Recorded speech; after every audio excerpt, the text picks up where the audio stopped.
In front of me, I have the ZTE Pad, or ZTE Pad X1102N, whichever way you want to go about it. And I'll be going over unboxing along with a quick look at the device itself, its specifications, build quality, and give you my thoughts and opinions about it as I go through.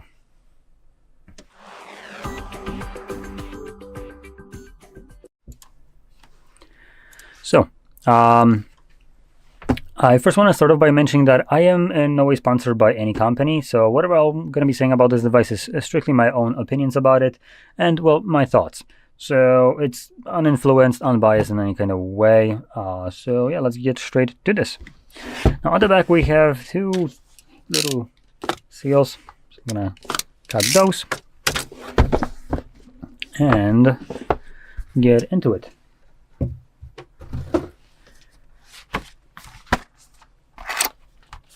Now here we have two things. So we get a clear silicone flimsy case. It is relatively thick though. And we get something that I hate. I mean, it's kind of weird. I like the fact that they include something like that, but you know what I like even more? When this crap is applied. Now, I personally struggle applying plastic, as this is plastic, screen protectors to the display without ever having like any kind of air bubbles or anything like that. So I prefer when this crap is applied out of the factory on a display, which at that point is applied perfectly without any kind of little blemishes, which I can't do that. Now, just to put that out there, I can apply tempered glasses multiple times, the same one. I can take it off, put it back on, and it won't have any kind of blemishes. But plastic? Oh, hell no. I prefer to just throw that shit into the trash. So that's why I'm saying that I prefer this crap when it's already applied.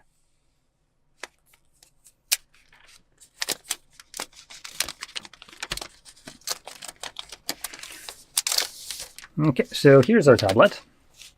Now I'm going to boot it up and set it to the side.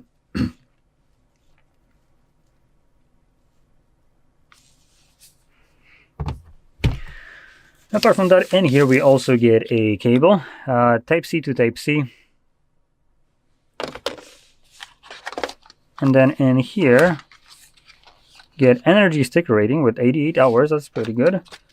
Some paperwork and some ejectable, or SD card, probably ejectable more like.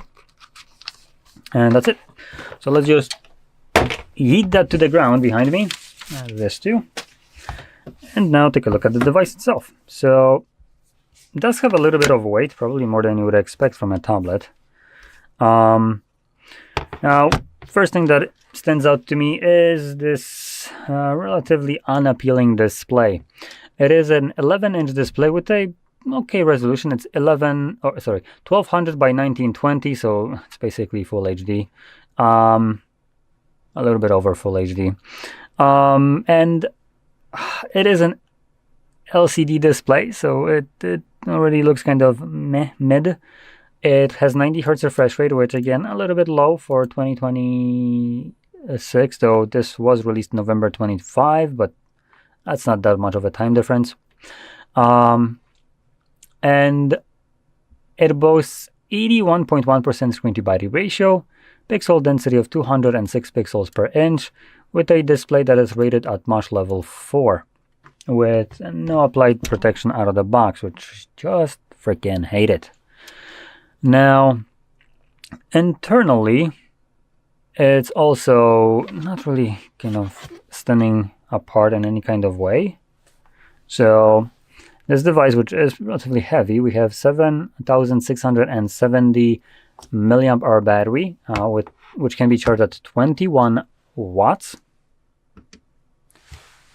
And and on top of that, I do want to kind of mention, checking ZTE's own website, they don't seem to know what kind of battery is even in here, as in the specification, technical specifications at the very bottom of their own website for this product, it says that this is a 7,670 milliamp hour battery, but then at the very top where the product is being marketed, it says that it's a 7,570 milliamps. So 100 milliamps less for some reason. It's a bit odd, considering, you know, you should probably double check your freaking information if you don't know, or just like also check if it's congruent with other ones. It's the same page, and for some reason they have two different information right here. So in any case, let's just assume that it's 7,670. 100 won't really make that much of a difference. But the charging speed here is absolutely abhorrent. 21 watts is just piss poor. This is a 2025 release, not a 2015 release. So this charging speed is a little bit behind. Now, the processor powering this device is a Unisec T8100, which actually I do want to quickly just do a double little check of how good this is. Let's just do a versus 7300, whatever.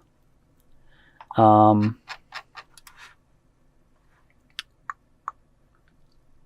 not this.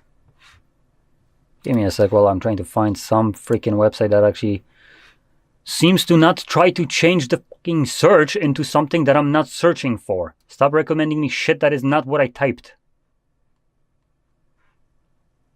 Apparently that's too hard.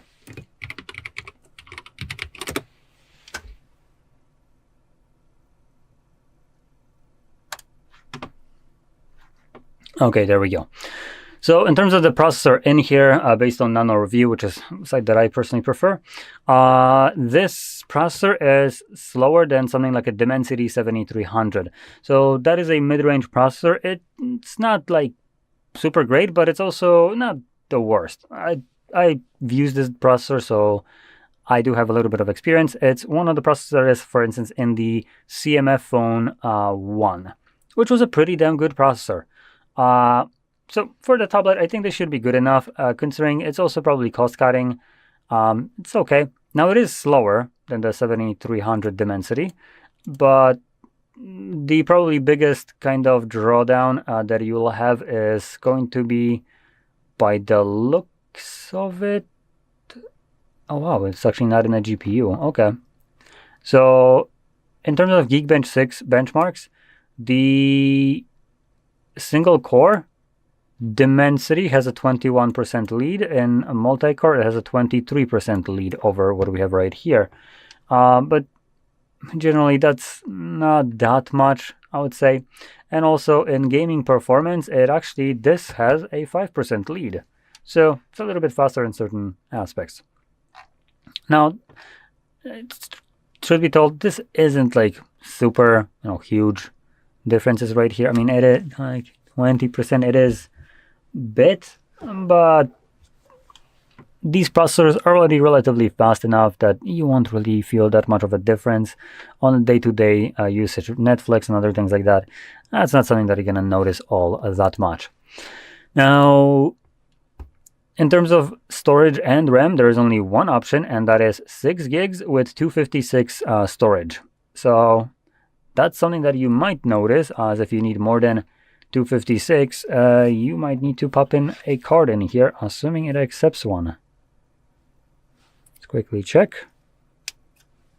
I can see that it doesn't, but no, never mind. I was hoping that it does, but no, that's just an SIM card tray. So you kind of shut out of luck right here if you need more than 256.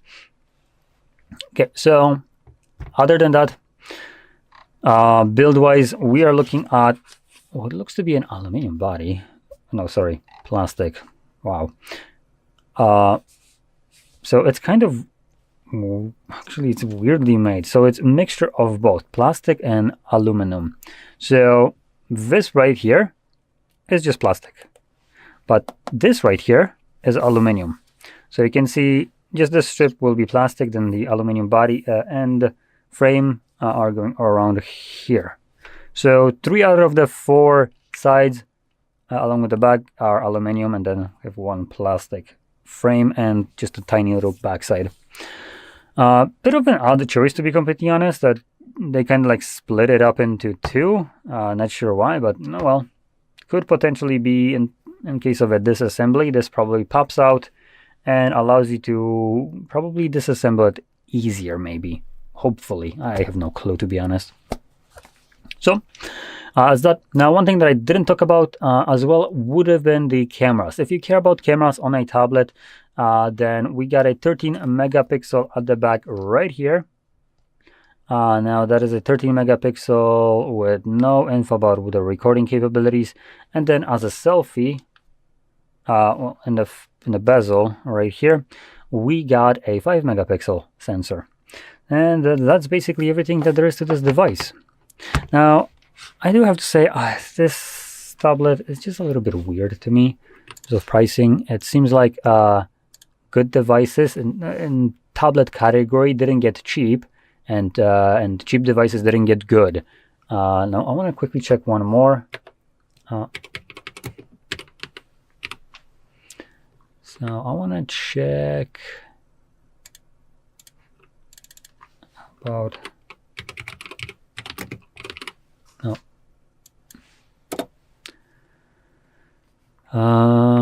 this. Okay, let's see. I'm quickly just trying to gauge the prices of different devices that I remember could potentially be at the similar price point, and I'm trying to see what they offer.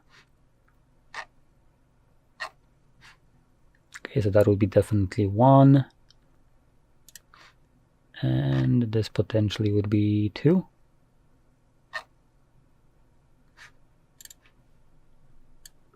Let's quickly check. So I'm basically doing just a quick little search for different devices. Now that's like double the price, so no. Okay, so there is one device, as long as I can quickly check the processor.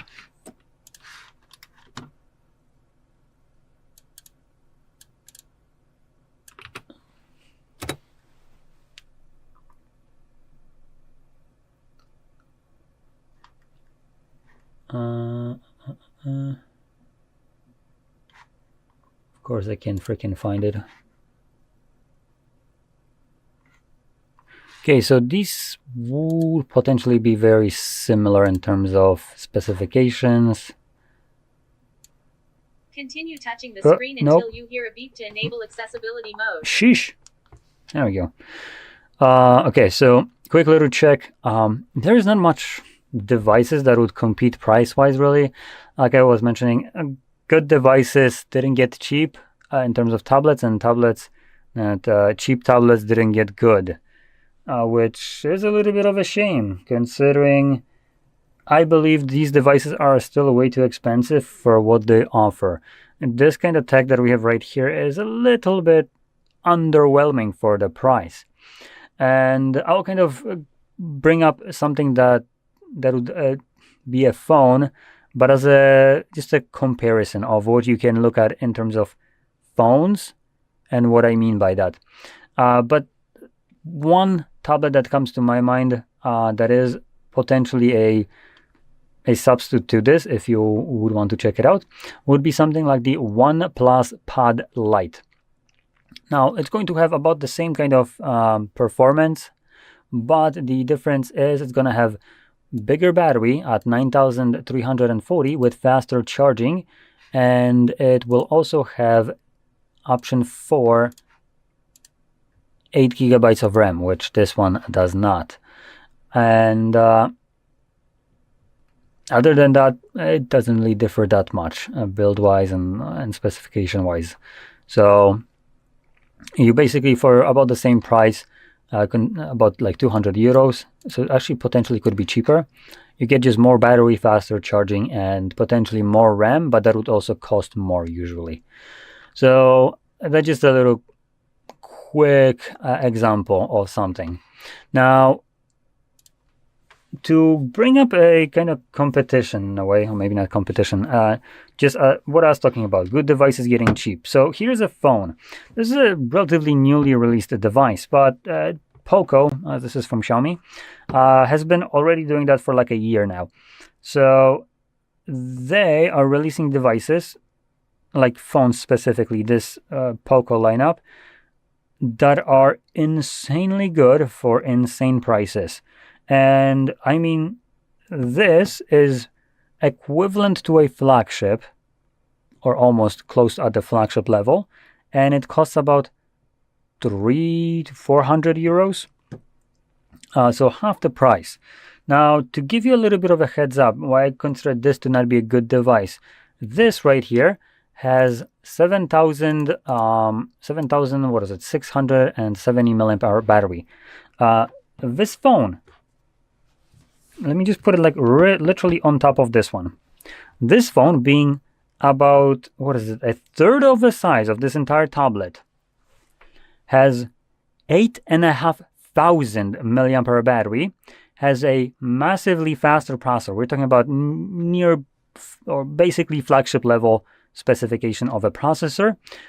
Comes with 12 gigabytes of RAM, 256 storage to half a terabyte, depending on which one you go for, and can be charged up to 100 watts with the cable.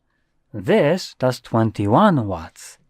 So this is what I consider good phone being cheap, or cheap phone getting really freaking good.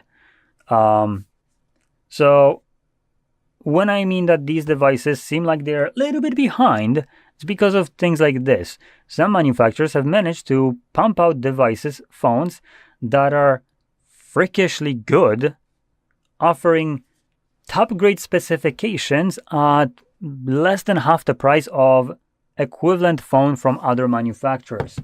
Now, tablets on the other side haven't seen the same kind of treatment. Tablets are still like this. This is not worth 1,000 PLN or about 200 and something euros that it costs. This price is insulting. This device, I would maybe spend half of that money, and that I would consider to be probably still not even worth it at half the price. This is a phone that is so good that I'm kind of thinking, yeah, I would actually pay more for this. So I kind of have a negative approach to this. Now, for the most part, the device is fine. I do like TCL, specifically TVs to be more precise. But hey, their TVs are freaking great. So considering their TVs are great, they seem to not put that much love into their own tablets, as this display looks abhorrent. It looks like a piece of shit, let's be honest. It's not something that I would want to use or look at. So not the best looking display. I can kind of at an angle see just weird kind of brightnesses right here, specifically at an edge where right beside the bezel itself, it's brighter, then gets like has a dimmer little look, and then it just kind of becomes more uniformed. So this is something that I see with very cheap kind of devices, and specifically LCD. So yeah, this just kind of leaves me wanting a little bit more, and considering devices that came like, what is it, half a year before that. Let's quickly check out that OnePlus Pad that I was talking about. So that came in July. So you know what? It's slowly getting to a year. Actually, sorry. So half a year. Half a year, let's say, before this one was released. And at that point, these devices kind of competed with the OnePlus actually having bigger battery and faster charging. So in half a year, they could have mustered up a little bit more, giving you better price or better specifications, but yet they decided not to.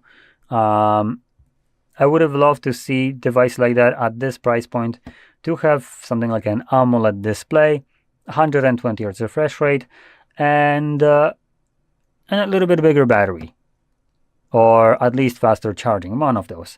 And at that point, I would think that this device is worth the money. And I've heard this saying somewhere that there are no bad devices, there are just bad prices for them. And I would say that this is kind of one of those. Additionally, because you probably will start seeing newer releases now starting to pop up, at least in the next couple months. I believe it might be better to even wait if you're looking for a device till some other brands, again OnePlus and not once, release their newer updated versions again, which in this case it would basically subsidy things like this one or the OnePlus Pad that I mentioned before, the Pad Lite. with even better specifications at presumably the same price as it would be just an upgrade, right? So you'd probably be looking for something like the OnePlus Pad Lite 2 or something along those lines. Now, it's nothing like that has been released just yet, but it's, I believe, soon should be coming out, as the last one was released in July of 2025. So if you're not in a pinch, maybe wait a little bit. Alternatively, what you could also do, if you want a better device, is look on the used market. You will be able to find probably better devices. So maybe even something like the OnePlus Pad Go 2, which will be better with decent improvements. Or let's see, what else is there? You could also, Oppo Pad SE seems to be, Oppo Pad SE maybe not so much. But you can use look at the used market, and in there you possibly could find some decent options. Now I do want to quickly check one more. Okay, so this actually would be a competition, and that would be actually Xiaomi as well, which I did not have that device here yet, so I can't vouch for it. But it has a Helio G100 Ultra, so it should be faster than this. Comes with 9,000 milliamps, but only 18 watts charging. Ooh, phooey. And 11-inch top screen, 1600 by 2560, 4 to 6 gigabytes of RAM, expandable storage though, so that's pretty nice, and about the same price. Now, that was released also June 2025, so again, possibly there is going to be a new one coming out, the Pad 3, which again, if so, wait, as that would be an improvement. So, in any case, that's just kind of my overview of this device. As you can tell from what I was saying, probably might be better to wait for the new ones and then make a decision. If you're looking for this, it's already been out for some time, so you might as well either go for something newer, which will get you more support for this device, longer support, and possibly even better device with a better price tag. So anyway, if you found this very helpful, don't forget to hit like, subscribe, and thanks for watching. Hi, it's HardReset, and today I'll show you how to install apps on ZTE Pad 5G.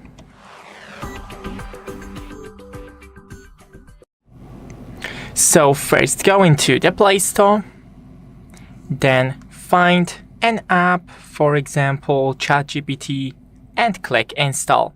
And that's it. Thanks for watching. Don't forget to leave a like and see you in the next one. Hi, it's HardReset, and today I'll show you how to update ZTE Pad 5G.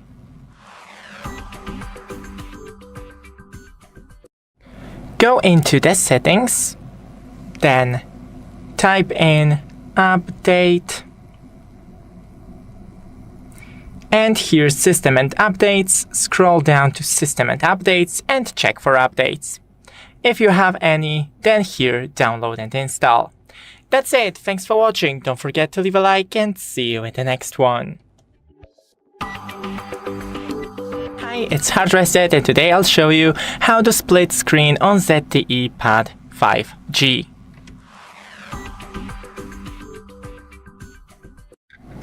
So first go into the background apps, then click just this button next to an app, and it opens right here, and here you can open second app, and you can change here the size of both of the apps. And that's it. Thanks for watching. Don't forget to leave a like and see you in the next one.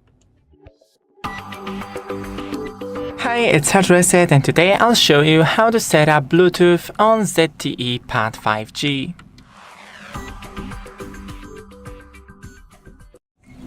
So first scroll from the top and click and hold on Bluetooth. Then make sure that it is enabled and enable it on your other device. Then click on your second device. Click pair. And that's it. Thanks for watching. Don't forget to leave a like and see you in the next one. Hi, it's HardReset, and today I'll show you how to unfreeze and restart the ZTE Pad 5G.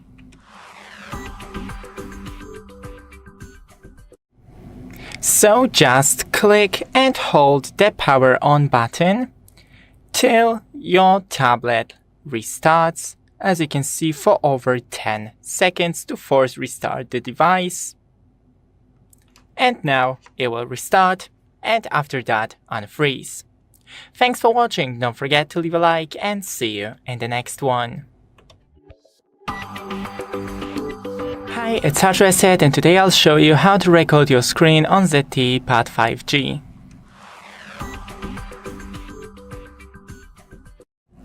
So first scroll 2 times from the top to open the quick settings, and here you have record screen. Open it, and here when you click this red icon, you start screen recording. Here you can pause it,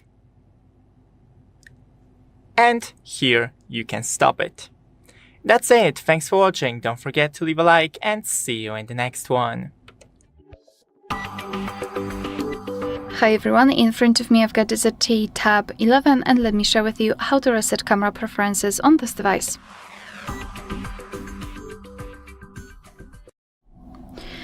So let's begin with opening the camera app. Currently we are in the standard photo mode, but it doesn't really matter because we will open general settings. So let's take a look at this option bar on the left, and at the very top we've got the settings, so just tap. As you can see right here we've got this reset option, so simply tap on it, and as you can see we've got the information that the settings have been restored successfully. Alright, so that will be all. Thank you so much for watching. Please hit the subscribe button and leave the thumbs up. Hi everyone, in front of me I've got the ZTE Pad 11 and let me share with you how to check the serial number of this device. So let's start with opening the dialer, and here enter a code which is *##06#. And as you can see at the bottom of this pop-out window we've got the serial number of this device, so let's tap on OK. And now another way through the settings, so let's open the settings. Here in this left section we have to scroll all the way down to find About Tablet, which is at the very bottom of the list, and here let's tap on Model. And as you can see right here we've got the serial number of this device. Alright, so that will be all. Thank you so much for watching. Please hit the subscribe button and leave the thumbs up. Hi, it's HardReset, and today I'll show you how to fix fast battery draining on ZTE Pad 5G.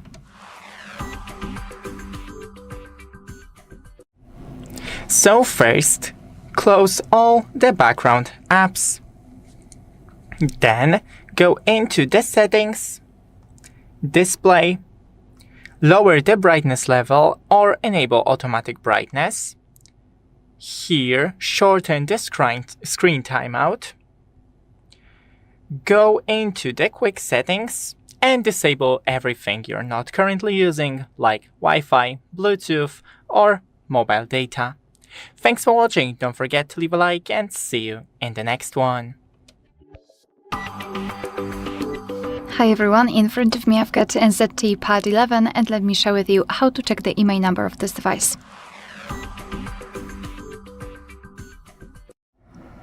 So let's begin with opening the dialer. Tap on the keypad and enter a special code which is *##06#. And as you can see by this code we are provided with the IMEI number of this device, so let's tap on OK. And now let me show you another way through the settings. So let's open the settings. Here in this left section we have to scroll all the way down and find About Tablet. And now simply scroll a little bit to find this IMEI number for this device. Alright, so that will be all. Thank you so much for watching. Please hit the subscribe button and leave the thumbs up.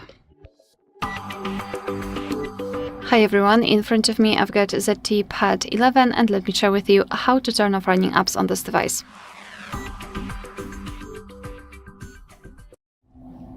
So let's begin with opening the recents, and depending on what kind of navigation type you've got set, you can do it differently.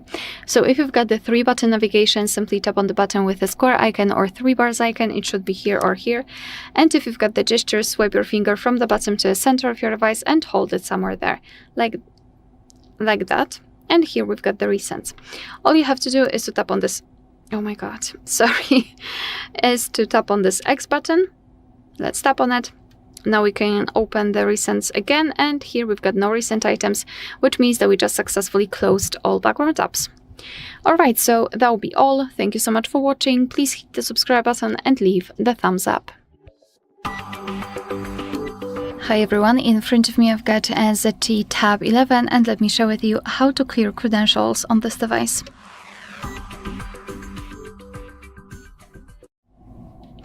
So let's begin with opening the settings, and here in this left section we have to scroll and find the security and privacy.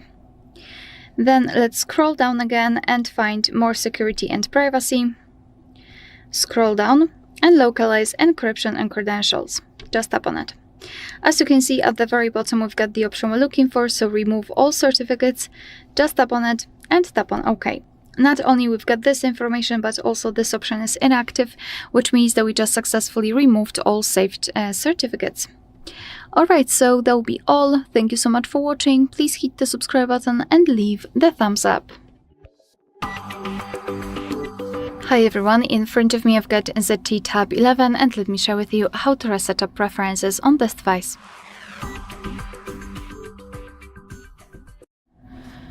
Okay, so let's begin with opening the settings, and here in this left section we have to scroll and find the apps. Let's tap. Now we have to tap on see all 48 apps, of course 48 in my case, you can have different number, and in the right upper corner we've got 3 dots icon, so let's tap. Now let's tap on reset up preferences, and here your device is informing you what it will actually reset, so among others disabled app notifications, background data restrictions for apps, and any permission restrictions. What's more, no worries, you won't lose any app data, so just tap on reset apps, and basically this is it. Alright, so that will be all. Thank you so much for watching. Please hit the subscribe button and leave the thumbs up. Hi, it's HardReset, and today I'll show you how to free up space on ZTE Pad 5G.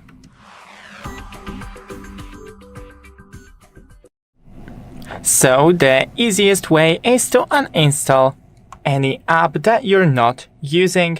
So if you, for example, with a CapCut, click and hold, then uninstall. The next way to uninstall is in Play Store. Just search for CapCut and right here uninstall. Then you can enable the cleanup app, allow, and here clean the storage. That's pretty much it. Thanks for watching. Don't forget to leave a like and see you in the next one. Hi, it's HardReset, and today I'll show you how to fix Wi-Fi on ZTE Pad 5G.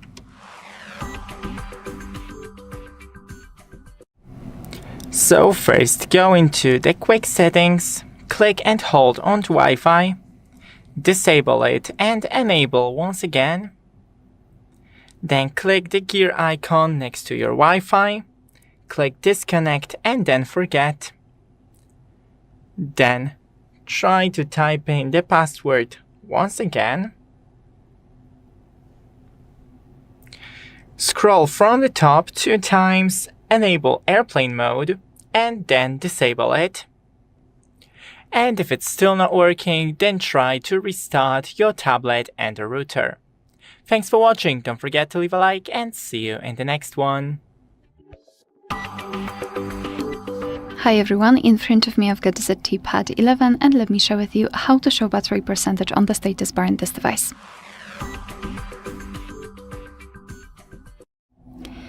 So let's begin with opening the settings, and here in this left section we have to scroll and find notification and status bar. Right here, let's go to status bar icons, And as you can see on the second position, we've got the battery percentage. So let's tap on it. And in this device, we've got 4 different options. So don't display battery percentage, display inside the battery icon, which is visible right now, outside the battery icon, which is basically next to the battery icon, or do not display battery icon at all. However, as you can see at the same time, the percentage will also disappear. So obviously choose the option that you'd like to use by tapping on it. Alright, so that will be all. Thank you so much for watching. Please hit the subscribe button and leave the thumbs up.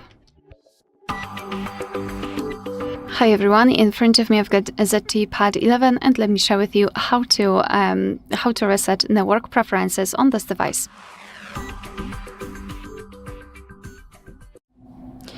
So let's begin with opening the settings, and here in this left section we have to scroll and find the system. Then let's tap on Reset Options, and as you can see here, we've got 2 options that are connected with the network. So we've got network settings and Bluetooth and Wi-Fi separately. So all you have to do is to tap on the option you'd like to use and tap on Reset. As you can see, it was really easy. Here we've got the information that we just successfully reset Bluetooth and Wi-Fi. And same with network settings, tap on Reset. Be aware because you cannot undo this action, of course. And as you can see, the network settings have been reset successfully. Alright, so that will be all. Thank you so much for watching. Please hit the subscribe button and leave the thumbs up. Hi everyone, in front of me I've got ZTE Pad 11 and let me share with you how to change the screen timeout on this device. So let's start with opening the settings, and here in this left section we have to scroll and find the display. Then let's scroll down again and find screen timeout. And as you can see here, we've got some options from which we can choose. At the top, we've got relatively short options like 15 or 30 seconds. And at the bottom, the longest, which is either 30 minutes, which is the time option, or never, which means that after choosing it, your device will never black out automatically. So simply tap on the option you'd like to use. I'll pick 30 minutes. As you can see, it is immediately marked, and after getting back, it is also notified right here, which means that from now on, after 30 minutes of inactivity, this device will black out. Alright, so that will be all. Thank you so much for watching. Please hit the subscribe button and leave the thumbs up. Hi everyone, in front of me I've got ZTE Pad 11 and let me share with you how to check for the software updates on this device.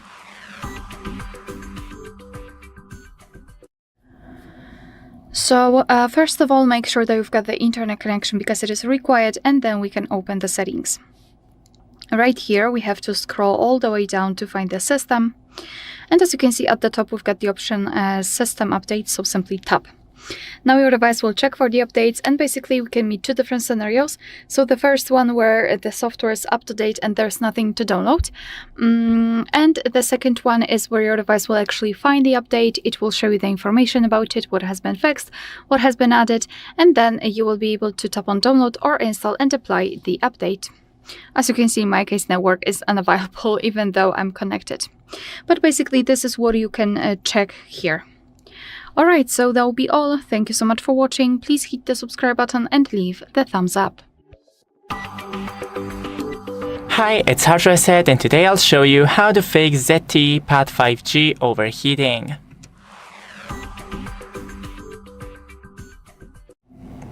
So first close all the background apps. Then if you have a cleanup app, open it. And right here, you can clean your tablet.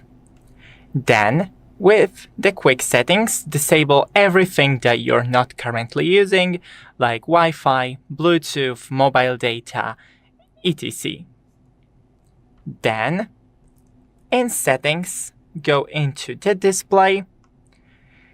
Here, lower the brightness level, or enable automatic brightness, and lower the screen timeout.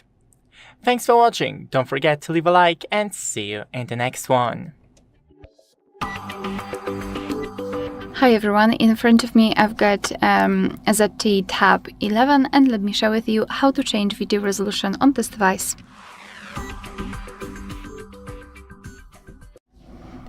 So let's begin with opening the camera app.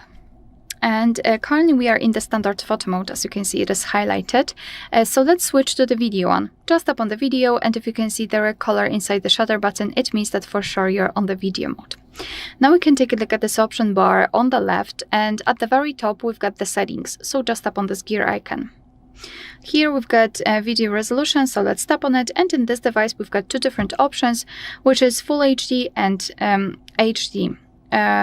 So all you have to do, and all you can do, is to simply tap on the other option. As you can see, it is immediately notified here, which means that from now on your device will use the chosen resolution whilst recording a video. Alright, so that will be all. Thank you so much for watching. Please hit the subscribe button and leave the thumbs up.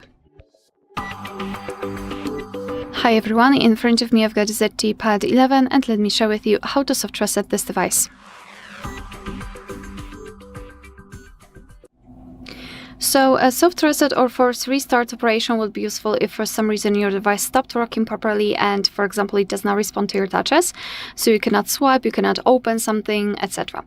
And all you have to do, because it is really easy in this device, is to press the power button, which is located right here in this configuration.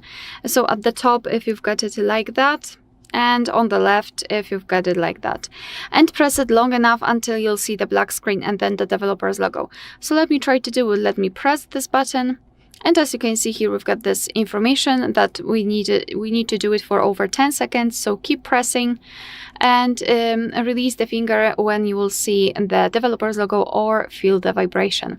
So here we've got the developer's logo, which means that we just successfully soft reset or forcefully restarted our device. Alright, so that will be all. Thank you so much for watching. Please hit the subscribe button and leave the thumbs up.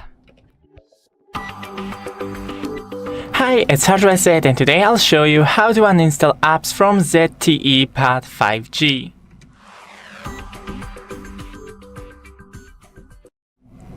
So first, to clean your tablet, you can search for individual app, click and hold on it, and then uninstall.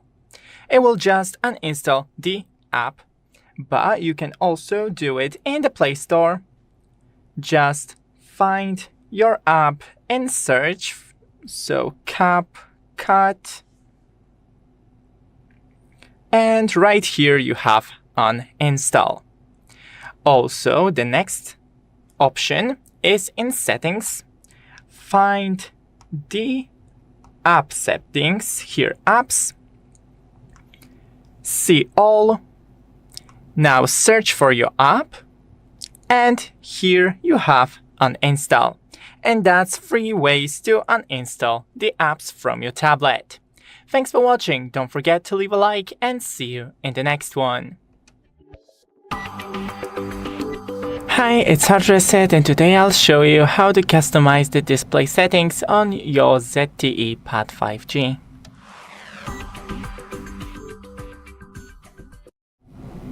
So first go into the settings, then display.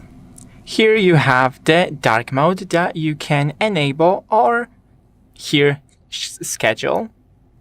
Then you have read mode that you can also enable. Night light, and right here it will filter out the blue light to reduce eye strain. Here you have turn on now or automatically. You can change the color temperature to cool, warm or normal. Then change the brightness level or enable automatic brightness. Change the display size font, the screen timeout, screen refresh rate, and auto screen rotate. And that's pretty much it. Thanks for watching. Don't forget to leave a like, and see you in the next one. Hi everyone, in front of me I've got a ZTE Pad 11, and let me share with you how to allow unknown sources on this device. So let's begin with opening the settings, and here in this left section we have to scroll and find the apps. Then let's scroll down and find Special App Access, and here localize the option Install Unknown Apps. So right here we've got the apps which are allowed or not allowed to install some content, and of course we can change it. So let's pretend I'd like to download the app from Chrome from a specific website. So just find the Chrome, in my case of course, and tap on this switcher next to allow from this source. And as you can see, the Chrome is now allowed to install some content. Be aware, because you're doing it on your own responsibility, some third-party apps aren't verified by the developer, so you may put your data and actually whole device at risk, so remember about that and choose the apps wisely. Of course, you can always remove previously granted permissions. Just tap on the app and tap on the switcher, and the Chrome is not allowed to install anything. Alright, so that will be all. Thank you so much for watching. Please hit the subscribe button and leave the thumbs up. Hi everyone, in front of me I've got ZTE Pad 11, and let me share with you how to set the camera timer on this device.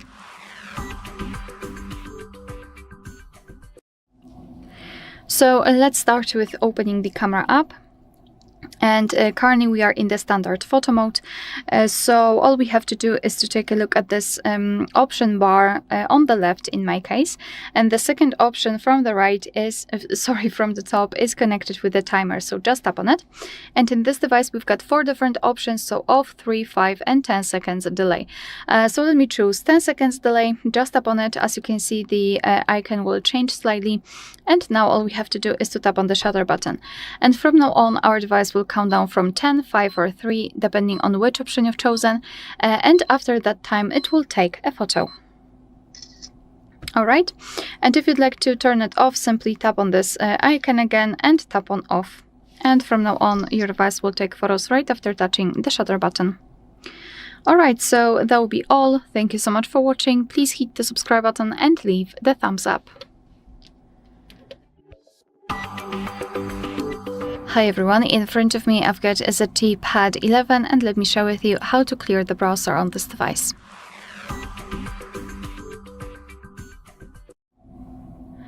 So let's start with opening the browser. In my case it will be Google Chrome, but no worries, because this operation is pretty similar in all of the browsers which are commonly used, so I'm pretty sure that you will be able to figure out how to do it on your own browser. So now all we have to do is to tap on the 3 dots icon in the right upper corner and then tap on delete browsing data. So here we've got some basic options like visited websites, opened tabs, cookies, cache and other site data. Here you can change the time range from last 15 minutes to, for example, last 24 hours or all time, it's up to you, and then tap on delete data. However, if you'd like to remove some advanced browsing history, just tap on more options, and here we've got them. So saved passwords, autofill from data and site settings. If you want to remove something, make sure that it is marked. Here separately change the time range. It's up to you, and then tap on delete data. And as you can see right here, we've got the information that we just successfully removed, browsing history. Alright, so that will be all. Thank you so much for watching. Please hit the subscribe button and leave the thumbs up. Hi, it's HardReset, and today I'll show you how to optimize ZTE Pad 5G battery life.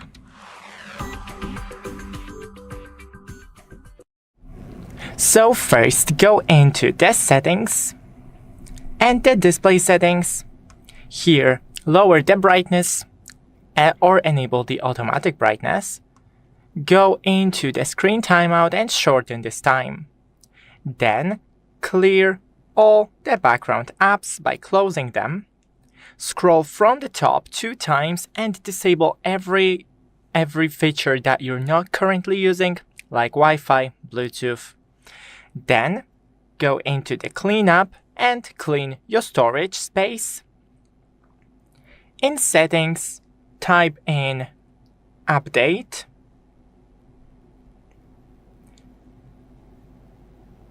Here, go into the system update. Here, system and updates. Scroll to system and update and check for updates. If you have any, then download it. Thanks for watching. Don't forget to leave a like and see you in the next one. Hi everyone, in front of me I've got ZTE Pad 11, and let me share with you how to change the wallpaper on this device.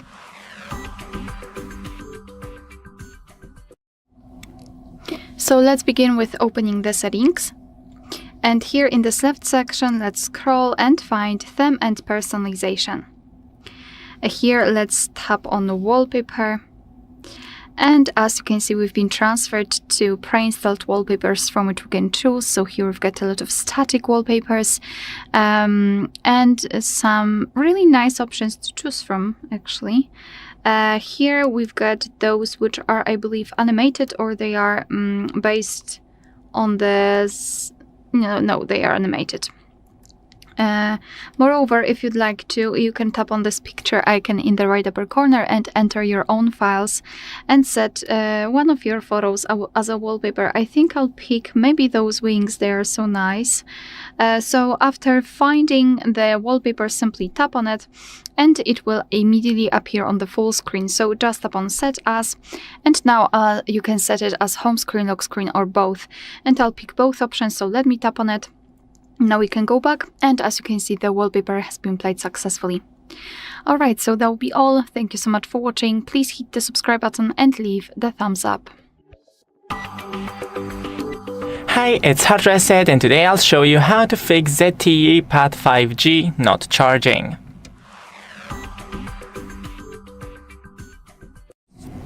So, on the right side of your tablet is a charging port.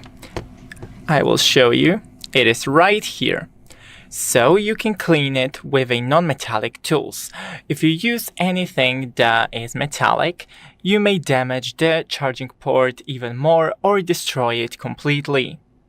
So use like wooden sticks, Q-tips, compressed air, it will do the work. Then check your cable for damage and compatibility with your tablet. You can also try with another charger and an outlet. Then, let me just flip the screen, go into the settings and type in update. Then here you have system and updates. And here, once again, you can check for updates. If you have any, then download it. As you can see, Google Play System Update available, download and install. And that's pretty much it. Thanks for watching, don't forget to leave a like and see you in the next one. Hi everyone, in front of me I've got the ZTE Pad 11 and let me share with you how to activate automatic software updates on this device.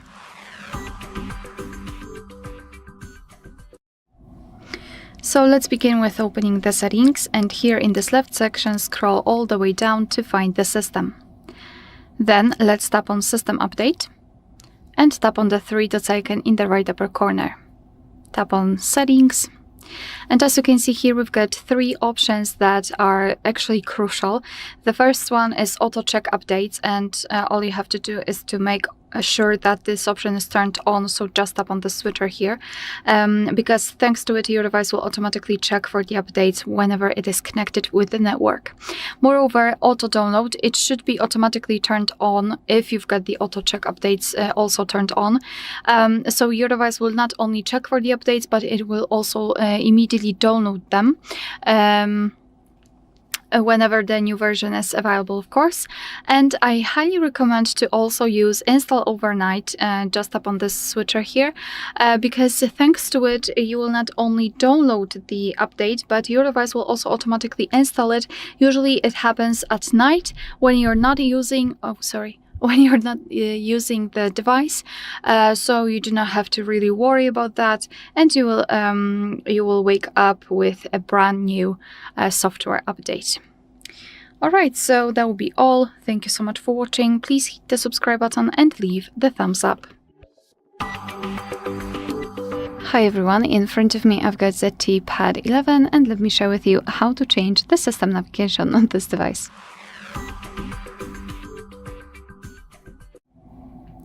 So let's start with opening the settings, and here in this left section we have to scroll and find features. Then let's tap on System Navigation at the top And as you can see, here we've got the virtual navigations or gestures. If you'd like to use 3-button navigation, simply tap on this option at the top. You can also tap on it, and here you can reorder the back button and the recents, decide whether you want to always show navigation bar, and decide whether you would like to use circle to search. And if you'd like to set the gestures, just tap on this option here. Of course, you can customize it just by tapping on this settings icon. And here you can also decide whether you want to use Google Gemini, avoid miss operation, and by swipe gesture you can display or hide a bottom indicator, so it's up to you. Again, circle to search and back sensitivity to left and right edge. But to be honest, I highly recommend to get back to this option after a while of using the gestures, so you will be able to decide whether you need the sensitivity to be higher or lower. So in order to get back, we have to swipe our finger from the side to the center. If you can see this arrow, you can release the finger, and the same situation from the left side. If you'd like to get back directly to the home page, swipe your finger from the bottom to the center of your device, and make sure that this motion is quick and short like that. And if you'd like to open the recents, repeat the gesture, so from the bottom to the center, but hold your finger somewhere here, something like that. And here we've got the recents. Alright, so that will be all. Thank you so much for watching. Please hit the subscribe button and leave the thumbs up. Hi everyone, in front of me I've got ZTE Tab 11, and let me share with you how to change date and time on this device.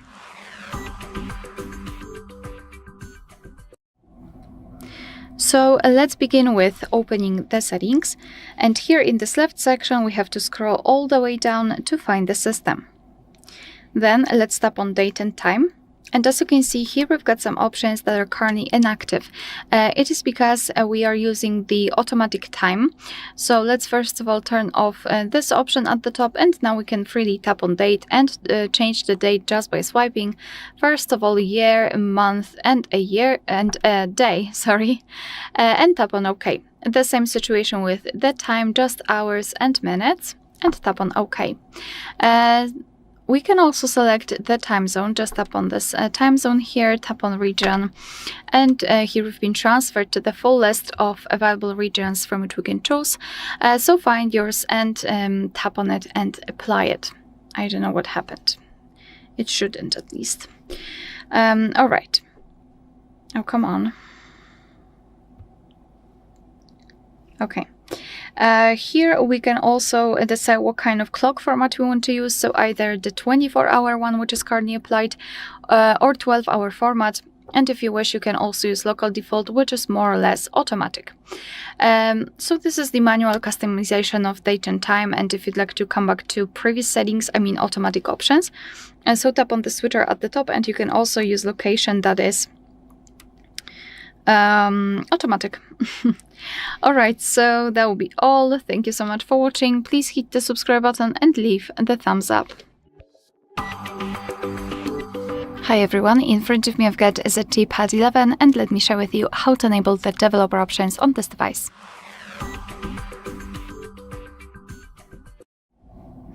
So let's start with opening the settings. And here in this left section we have to scroll all the way down to find About Tablet. Then let's scroll and find build number, and now keep tapping on it until you'll see the information that you're in the developer mode. After that, let's go to System, and here enter developer options. Also, I forgot to mention that after tapping on the build number, your device will probably ask you to enter the screen lock if you've got one, so no worries, it's normal. Here in the developer options, we've got the list of available options, advanced options from which we can choose, and basically everything works the same, just like in the regular settings, which means that if you've got the option with the switcher, for example, then all you have to do is to tap on it to apply the option. I'm just looking for the option that will kind of show you the difference, maybe this one. As you can see, it will be immediately activated and applied. Of course, you can turn it off the same way, and if you've got the options without the switcher, tap on them to open more options to choose from. If you're done with customization of developer options and you'd like to turn them off, I mean turn off all of the customization, simply tap on the switcher at the very top to turn off the developer options completely. But of course, if you'd like to keep the effect of specific options, keep the developer options turned on. To turn it off, just tap on the switcher, as I said. And after getting back, the developer options should disappear from the system settings, so probably we need to simply close the settings completely. And as you can see, the developer options are not visible. Alright, so that will be all. Thank you so much for watching. Please hit the subscribe button and leave the thumbs up. Hi everyone, in front of me I've got ZTE Pad 11, and let me share with you how to change the system language on this device.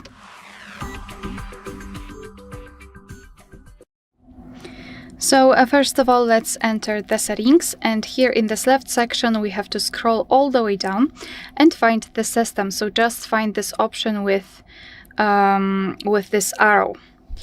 Then let's tap on the second option, which is right here, languages, and tap on the first option, which is system languages.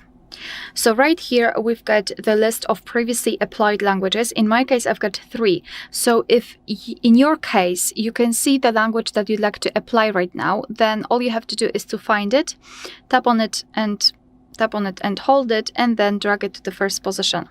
Your device will ask you whether you want to change the system language, so just tap on change, so the option on the right, and your device will immediately apply the new language. However, if you do not have your language right here, no worries.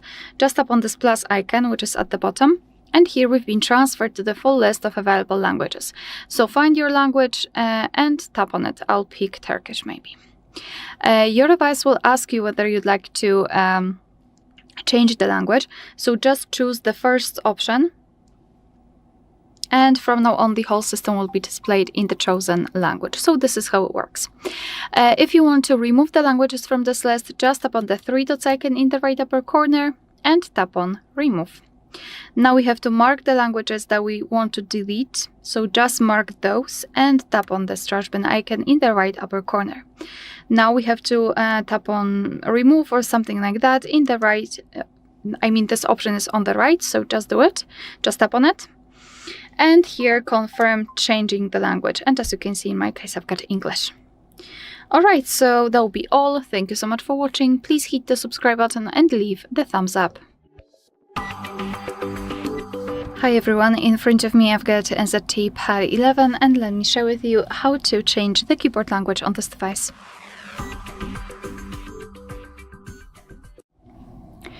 So let's begin with opening the app that will provide you with the keyboard. So for example, messages, notes, browser, settings, whatever, just have the keyboard on the screen. And now for, the first thing we have to do is to open the settings. So they should be in this upper panel and this gear icon. However, if you cannot find them, no worries, just tap on this 4 dots icon in the left corner and you will find settings somewhere here. You can tap on them and hold them and drag them to this first position. Alright, so let me open the settings, and here at the top we've got the option languages.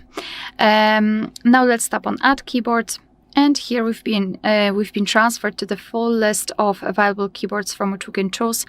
So all you have to do is to find yours and tap on it. So let me pick maybe this one. And here we've got the keyboard layout. So basically the number of keyboard layouts strongly depends on the specific language. Sometimes you will have only 1, and sometimes even up to 5 or 7 different keyboard layouts. So just mark the option you'd like to use and tap on done. As you can see, our language has been immediately applied. And before I'll show you how to remove the languages from this list, so remove them from the keyboard, I'd like to show you how to use the keyboard with 2 or more languages added. So let me go back. And here we've got it. As you can see here, we've got the globe icon that will allow to actually change, allow us to change the language. So now we can easily type, and after tapping on the globe icon, we can switch between the keyboard types. Obviously, I've got a lot of keyboard types applied. That's why I'm tapping many times. All right, so to remove the language, we have to open the settings again. And here in this section, tap on Edit. Now let's mark those that you'd like to remove and tap on Remove. And as you can see, we've got only 1 language applied. Alright, so that will be all. Thank you so much for watching. Please hit the subscribe button and leave the thumbs up. Hi everyone, in front of me I've got a ZTE tab 11, and let me share with you how to enable the night light or a comfort mode.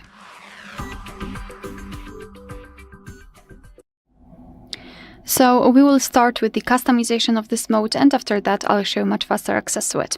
So let's start with tapping on the settings, and here in this left section find display.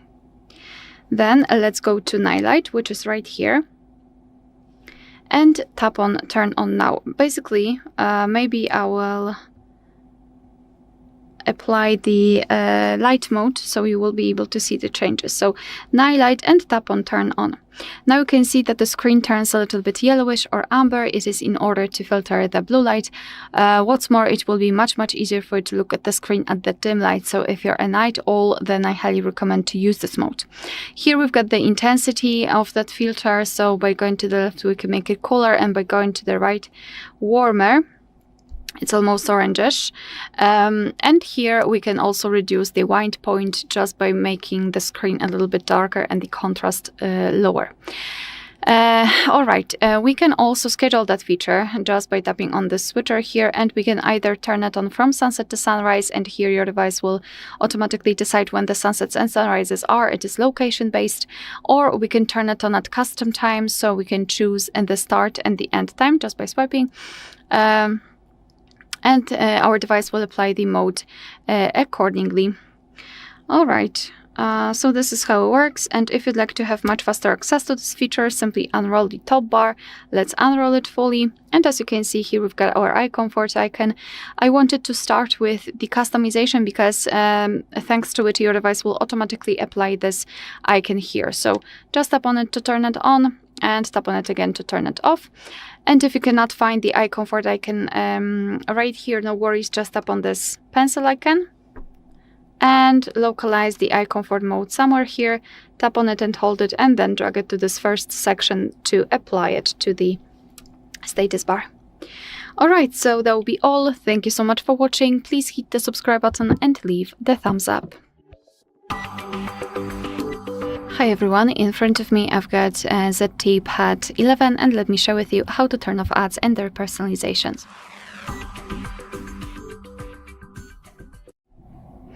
So let's start with opening the settings, and here we have to scroll and find the Google.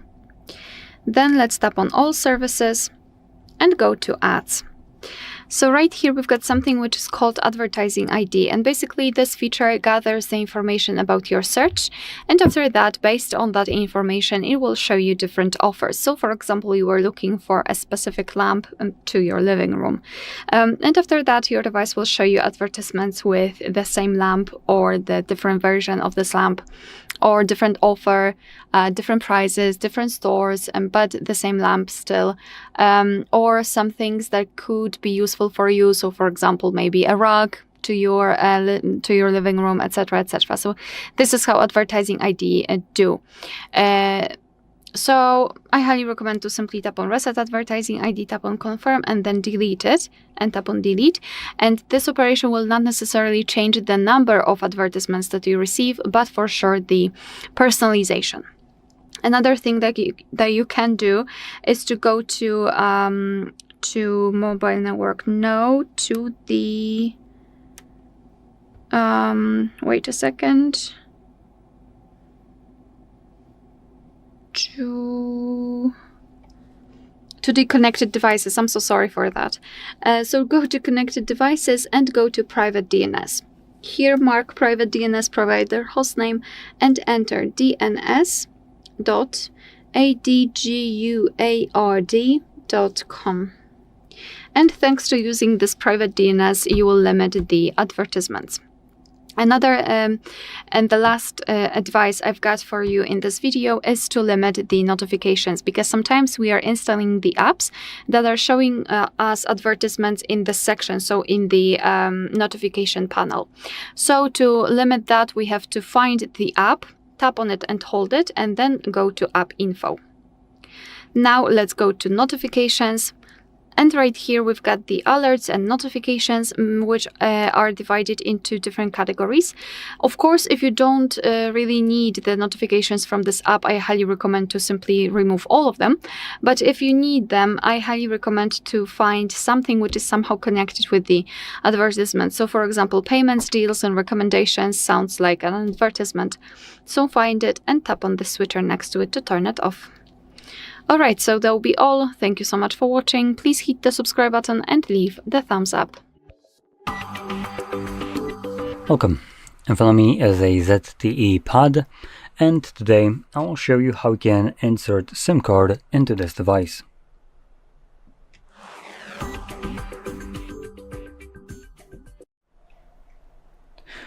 Now, I do want to start off by quickly mentioning that I don't know if there is a version of this tablet that doesn't have mobile connectivity,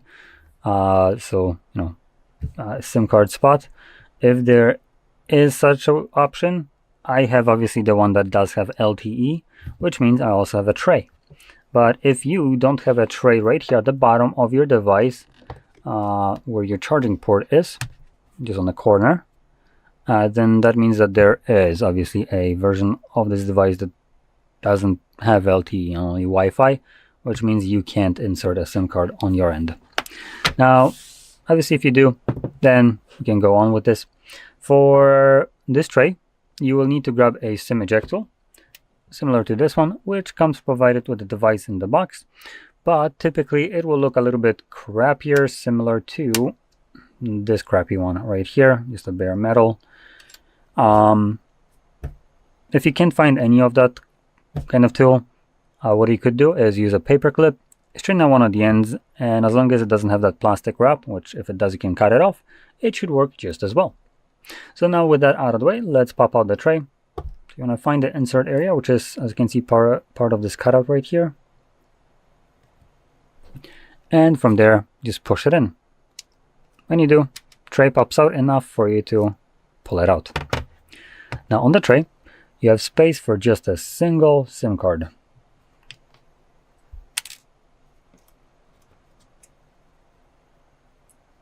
So I'm going to grab my card. Looks like we need to place it like this. There we go. Now there is a kind of way that you need to slide it under. So there's a little bit of a brace almost. If I can bring it up close.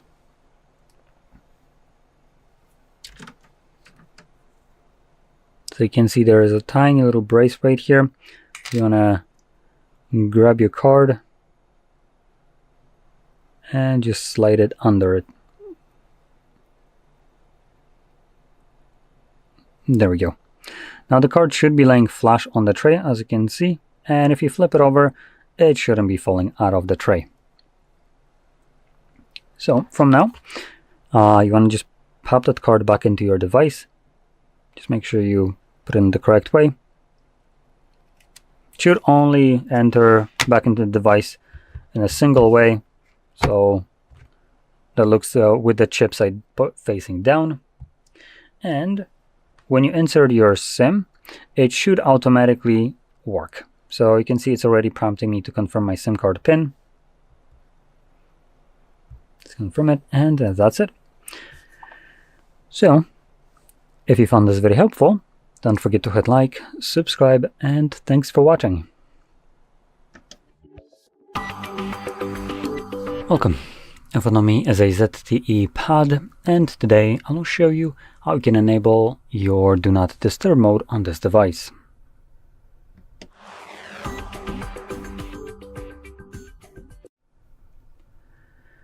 So let's first start off by swiping down from the top of our screen twice, which will bring down all the toggles. Somewhere in here we should have our Do Not Disturb mode, but if it's not visible, as well, I don't see it, we might be able to add it in this case by clicking right here on this pencil, and I can already see it right here. So when you see the toggle, you want to hold it and the text right here will change. There we go. Once it changes, you can just drag it over and drop it above that text, go back, and this toggle will now be available to us. So from here, first time, I recommend holding it and this will quickly take you to the settings where you will be able to change some of the options so they might fit you better. Now, going over some of them, we have things like the schedule mode right here. There's one pre-made. You can edit this one, or you can create a new one if you want to. We have exceptions for messages and calls, giving us options that, for instance, that would allow people to contact us or send us messages, anyone, contacts, favorites, or no one. And in terms of calls, we have the same options. And for calls, there's additional toggle, this one, repeat callers. And if someone calls you twice within a 15-minute period, if this is enabled, they will bypass whatever you have selected right here. Now, this option could be good in terms of emergencies.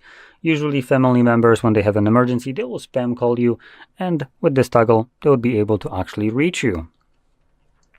Now, one more thing that I do want to point out, or kind of maybe incentivize setting up, is a schedule mode, but not just any schedule mode, one that runs for a single minute. Now, this might seem kind of redundant and moronic, but I will go into why we might be better off having one like this.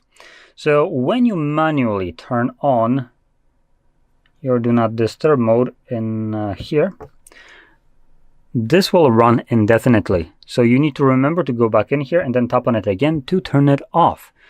So if you forget about it, this would mean that this mode will just stay on.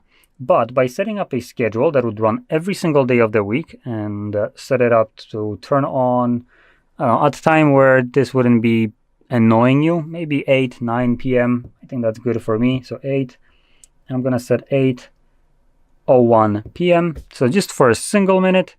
At that point, when I forget about this, the do not disturb mode, at 8 p.m., the device will try to turn it on. A minute later, it's going to turn it off. So that just gives me a peace of mind that this mode won't be running indefinitely in the background. But as you already seen me before, to turn it on and off, you just need to tap on a toggle and here, and that's about it. So, if you found this very helpful, don't forget to hit like, subscribe, and thanks for watching. Welcome. In front of me is a ZTE Pad, and today I will show you how you can boot this device into safe mode.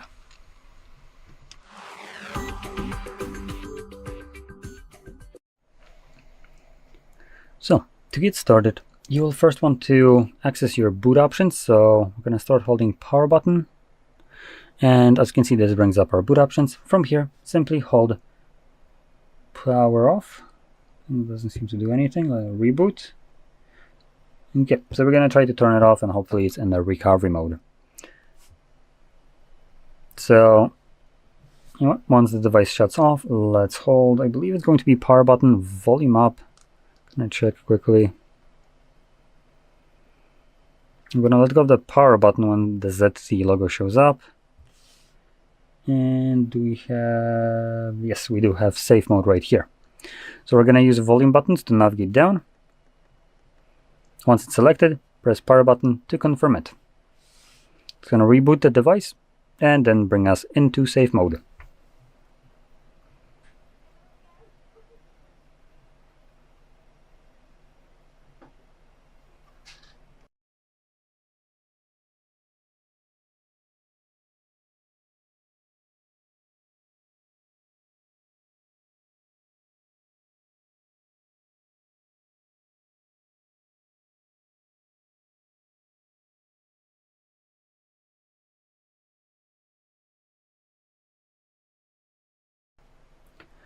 And as you can see, now we have booted up into safe mode. We do have this watermark right here letting us know that we're in this mode. And we also can see that widgets don't work in here, but that's not the only thing. As you will also find applications just kind of, I think, vanished from our home screen. So in general, this mode is designed for troubleshooting. And by entering this mode, any kind of application that you have installed yourself will be temporarily disabled to help you troubleshoot your device. Or in other words, if, for instance, you're an app developer, you created a glitchy application that is kind of not allowing you to use the device correctly, you put it into safe mode and that application can no longer do anything. So from here, you can manage it, for instance, delete it or do whatever you want. And once you're done doing whatever you were doing with this mode, you can hold again the power button. And this time around, we're just going to select restart. So we'll reboot the device and bring us back to normal mode.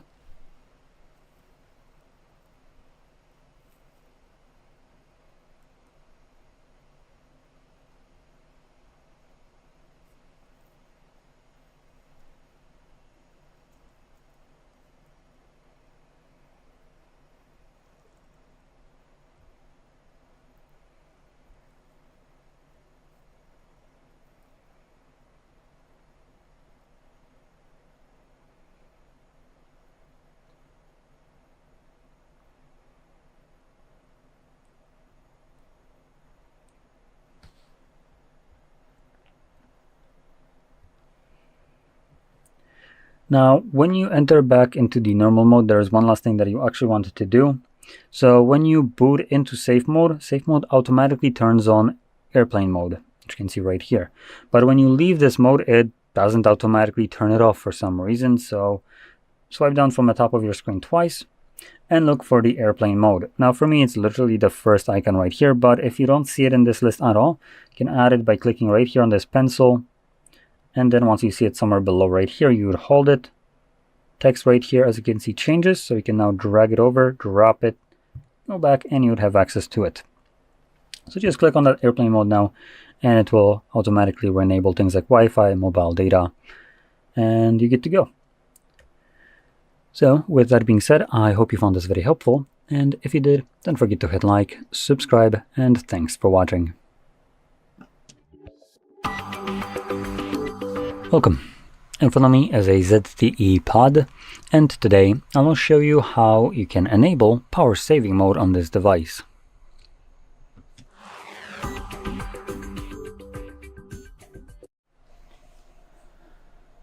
So, to get started, you will want to swipe down from the top of your screen like so, and then swipe down once more to extend the list of visible toggles.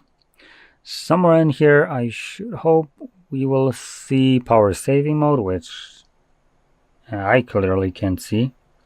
So if you don't see your power saving mode on your end, it might mean that we just need to add it.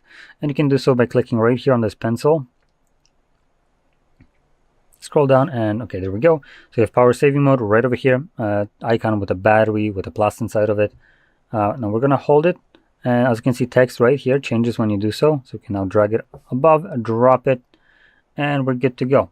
I do want to quickly check one more thing if there's another power saving mode in here, but it looks like that's the only one. Okay, so let's go back, and you can see it's right here, permanently added to this list now. So we can just from now on click on it, and it automatically turns on. It does change the color of the battery to green to indicate that it is enabled. And on top of that, I believe we should be able to hold it. And this will take us to the settings. Now there isn't very many settings, as you can clearly see, but one of the things that we do have the option to is select to turn it on automatically, meaning that it would turn on itself when the battery level falls to specified percentage right here, which you can change. For some stupid reason, you can only change this when this is enabled, as if I turn it off. Oh no, I can actually change it still here. Okay. So you can set it up to whatever you want. Oh, I just can't edit it now that it's enabled for a moronic reason. Okay. So make sure you turn that off, then adjust it, and then turn it back on if you want to. So whatever you select right here, when your battery falls to this percentage, it automatically turns on power saving mode. And you do have additional option which is turned on by default, which is turn off power saving automatically when battery is charged to 90% or above.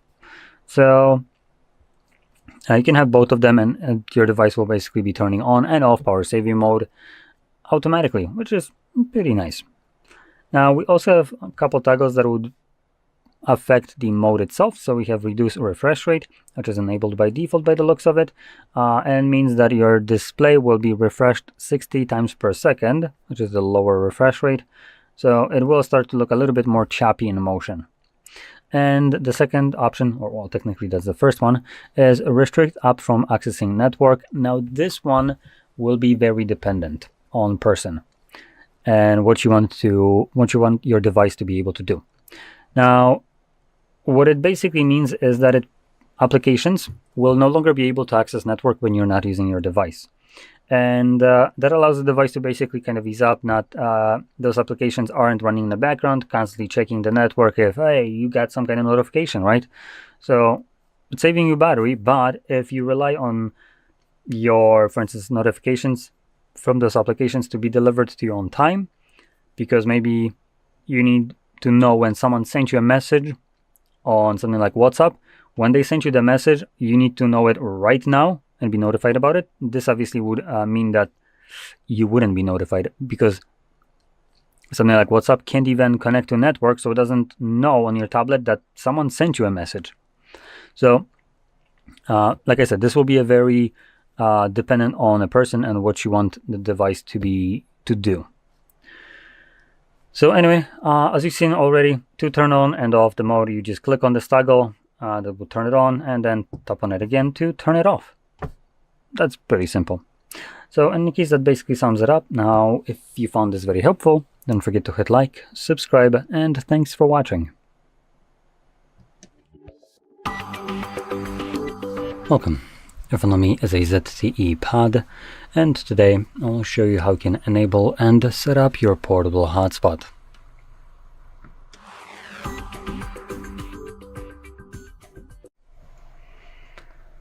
So, to get started, you will want to swipe down from the top of your screen. I'll do that twice. This will reveal all your toggles, and hopefully one of them will be the hotspot toggle.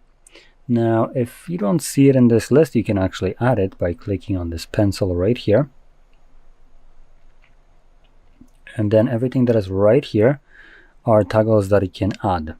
You can see we have a text right here, hold and drag to add whatever. So let's say you want to add the lock, you would first hold it. The text above will change, and once it changes, you can just drag it, the list above, go back, and it should be available to you in this list now. And it will stay in it. Anyway, once you have your hotspot visible in here, first time around I recommend holding it, and this will quickly take you to the settings. Now, even if you don't really want to change anything, it's probably still best that you navigate in here, as that's where you will see your hotspot password. Now, while we're already in here, I'm just going to quickly tap on it and just change it, because this password is not very fun. So I'm just going to get rid of it and set up my own password. Very secure, obviously. And you can use letters, numbers, both, doesn't really matter. I'm choosing this for simplicity. Now additionally, we have a couple additional options in here, like AP band. We have 2.4 and 5 gigahertz. If you don't know what these are, I would probably recommend sticking with the 2.4 for the most part. I will give you a quick explanation on this, just so you're aware of what they do and when to maybe use one or the other. So generally 2.4 will be used by every device that has any kind of Wi-Fi capabilities. If you have a 20-year-old laptop, if it said that it had Wi-Fi, it supported that one. Now, the difference between these two is that, for instance, the 5 gigahertz is a little bit newer and better. Some of the differences here will be things like between the 2.4 and 5 is faster connection, lower latencies, higher data bandwidth, more devices connected, and that's about the worth mentioning ones. So in this kind of case, some of them seem like a very good kind of option to automatically go for it, to switch to the 5, but I do want to warn you, you're going to be using your mobile network, and typically I think you're not going to be even using whatever you select right here. You're primarily going to be bottlenecked by the actual mobile network that you are receiving from your service provider. And because of that, switching to the higher end, it's not necessarily that great, because you're still not close to utilizing it. And it does present a problem. So if you, for instance, have an old device, that 20-year-old laptop, chances are it won't support 5 gigahertz, and if it doesn't automatically fall back to 2.4. It just straight up doesn't see that your hotspot that you will be turning on this device.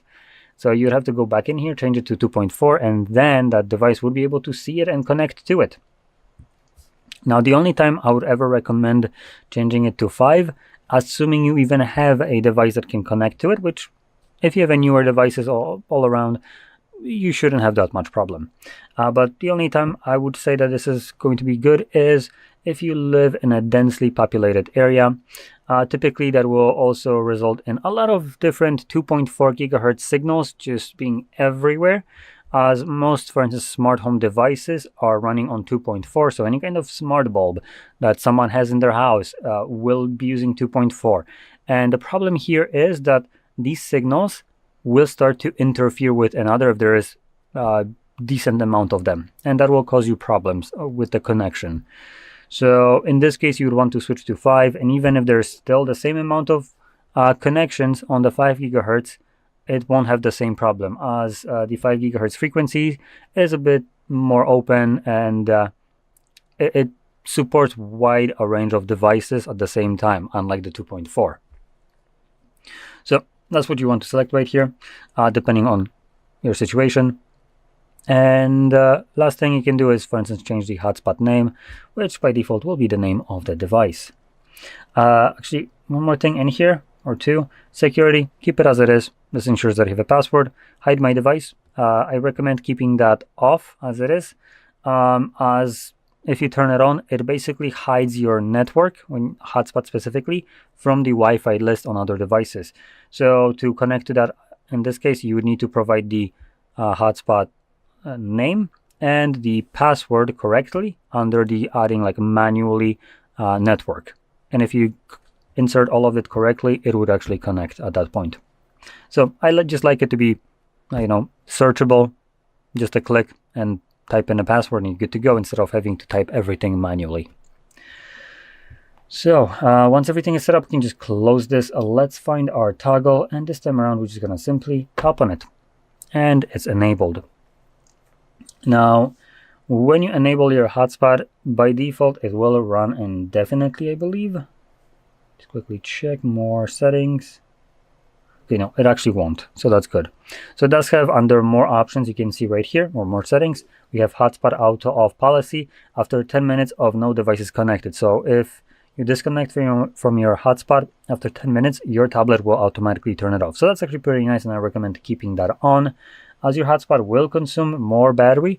So if you were to forget to turn it off, obviously it would just be wasting your energy of your device. And additionally, you can take a look at the Wi-Fi right now. It's off.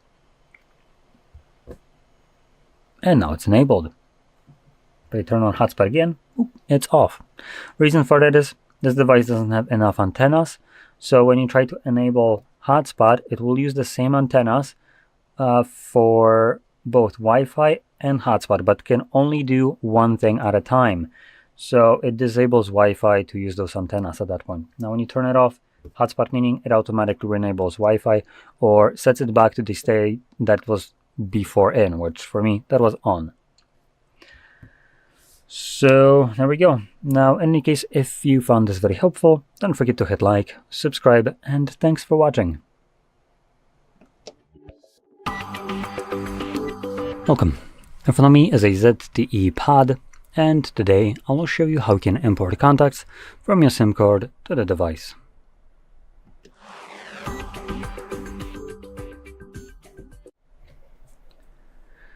So, to get started, you will want to open up your Contacts application, which will be in the Google folder.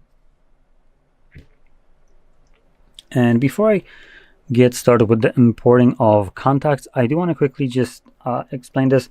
I'll be approaching the importation, that's even a word, of contacts from a perspective of privacy. So I'll be recommending choosing specific options just for that privacy purposes, and I'll be also explaining why I recommend doing this while I go along. So first things first, we first want to find our contacts by going into Organize and selecting Manage SIM. I do want to also add in here, when you click on Organize, if you are signed into Google, this portion right here, this device will be at the bottom of the page while Google will be at the top. But because I'm not logged in, Google options don't exist here at this moment.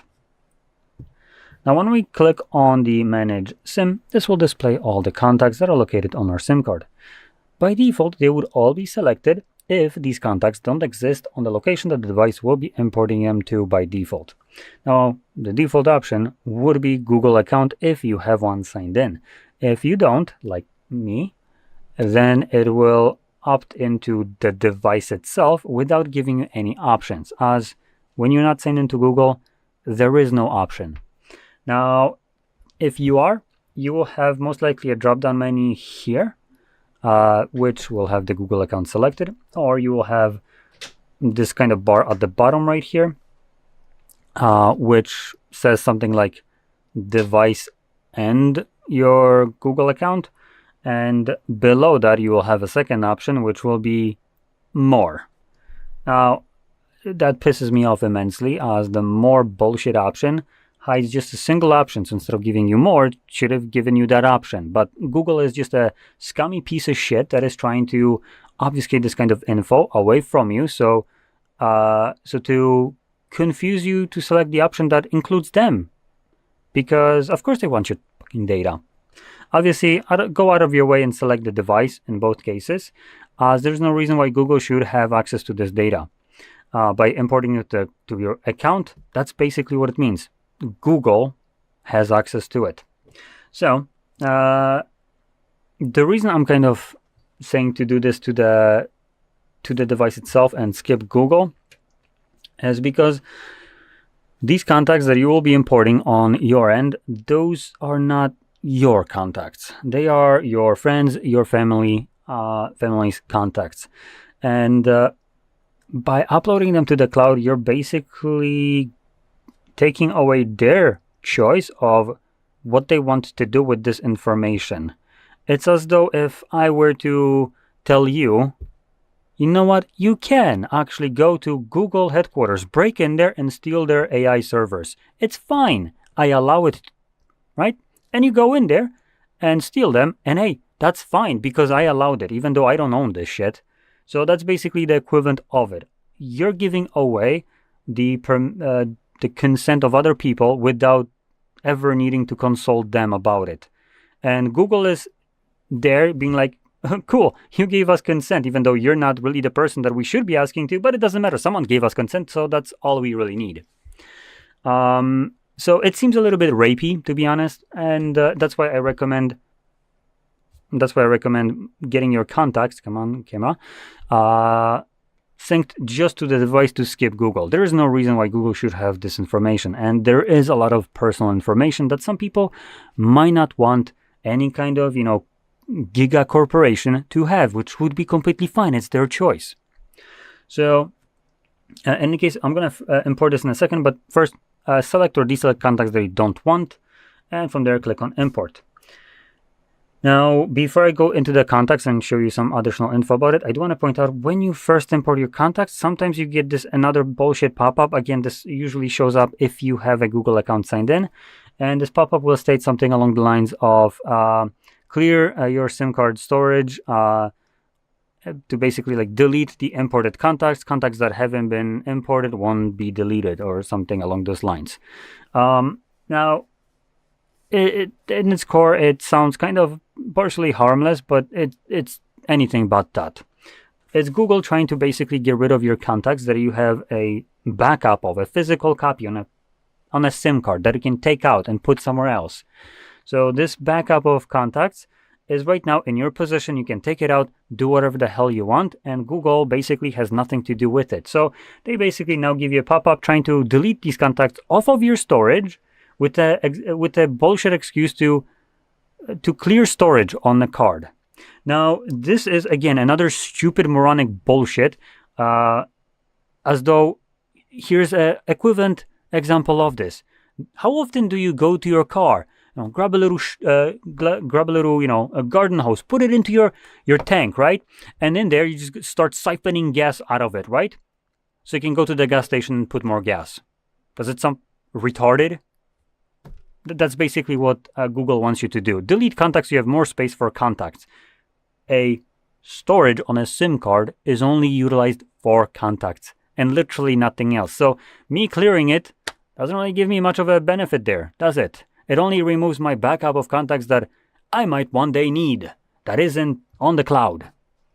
So you want to obviously keep it. Now, when you import your contacts and go back to your list, they should be visible right here. You can also sort them by clicking where it says all contacts and select if you want to see all contacts from device, Google accounts, or other ones, right? And going into one of these contacts, I'm going to select to edit it. And this is on the device right now, but the options are exactly the same also on the Google account version of it. And you can see we have things like our cover photo for the contact. We have our first name, last name, company name, multiple phone numbers, labels, email, birthdays, and addresses where the person that these contacts belong to even live. So yeah, that's an extensive amount of personal data that could be potentially added here and shared with Google without the person's consent. So for that reason, that's why I recommend moving it only to your device. Now, Google will occasionally ask you to sync it up, probably because they're just scummy like that. They just want you to finally trip up and by mistake agree to it, so they can come in and steal all that data. And yes, that is stealing, I would say, because if you bring up the same kind of bullshit in the hopes that someone will finally screw up and agree to it, that is not consent, that is just theft in reality. So in any case, you can kind of circumvent this if you need your contacts to be on other devices by downloading an application that will allow you to create a VCF file, I think it's called. It's basically a backup of your entire contacts list and all the information that is with every contact. And from there, you can literally just move it around through some kind of USB card or SD card or anything else, email it to yourself even if you want to, and open up other devices, one-click import it, and you're good to go. But in any case, that's about it with the importation of contacts and all the info. So if you found this very helpful, don't forget to hit like, subscribe, and thanks for watching. Welcome. In front of me is a ZTE Pad, and today I will show you how you can capture a screenshot on this device.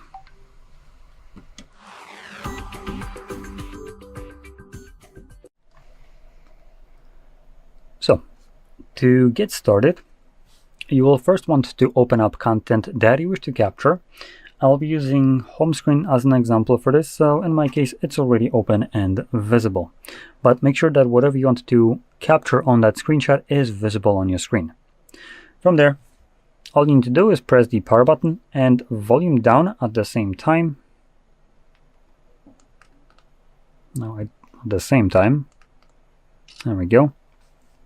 And you get the capture screenshot. Now we have scrollable and share options there, and it does disappear on its own after a moment. So once you capture your screenshot, you can then find it in your Photos application. Not now Google. And I do want to explain this. For me, I have the albums visible on the Photos tab. If you're logged into a Google account, it gives you, I believe, the collections button somewhere here. And when you click on it, it then shows you albums. By default, you wouldn't have the albums visible in the Photos tab. This only happens when you're not logged in or if there is not enough content visible. So unfortunately, I won't be able to kind of show this like in a normal way that this would be visible. But if you go to collections, you will find album called screenshots, and in there you will find screenshots and also screen recordings. Hence why there is this. But we can just kind of view our screenshot from here. Now, I do want to also add one info for you when you might encounter this. So sometimes when you try to capture a screenshot, you won't be able to.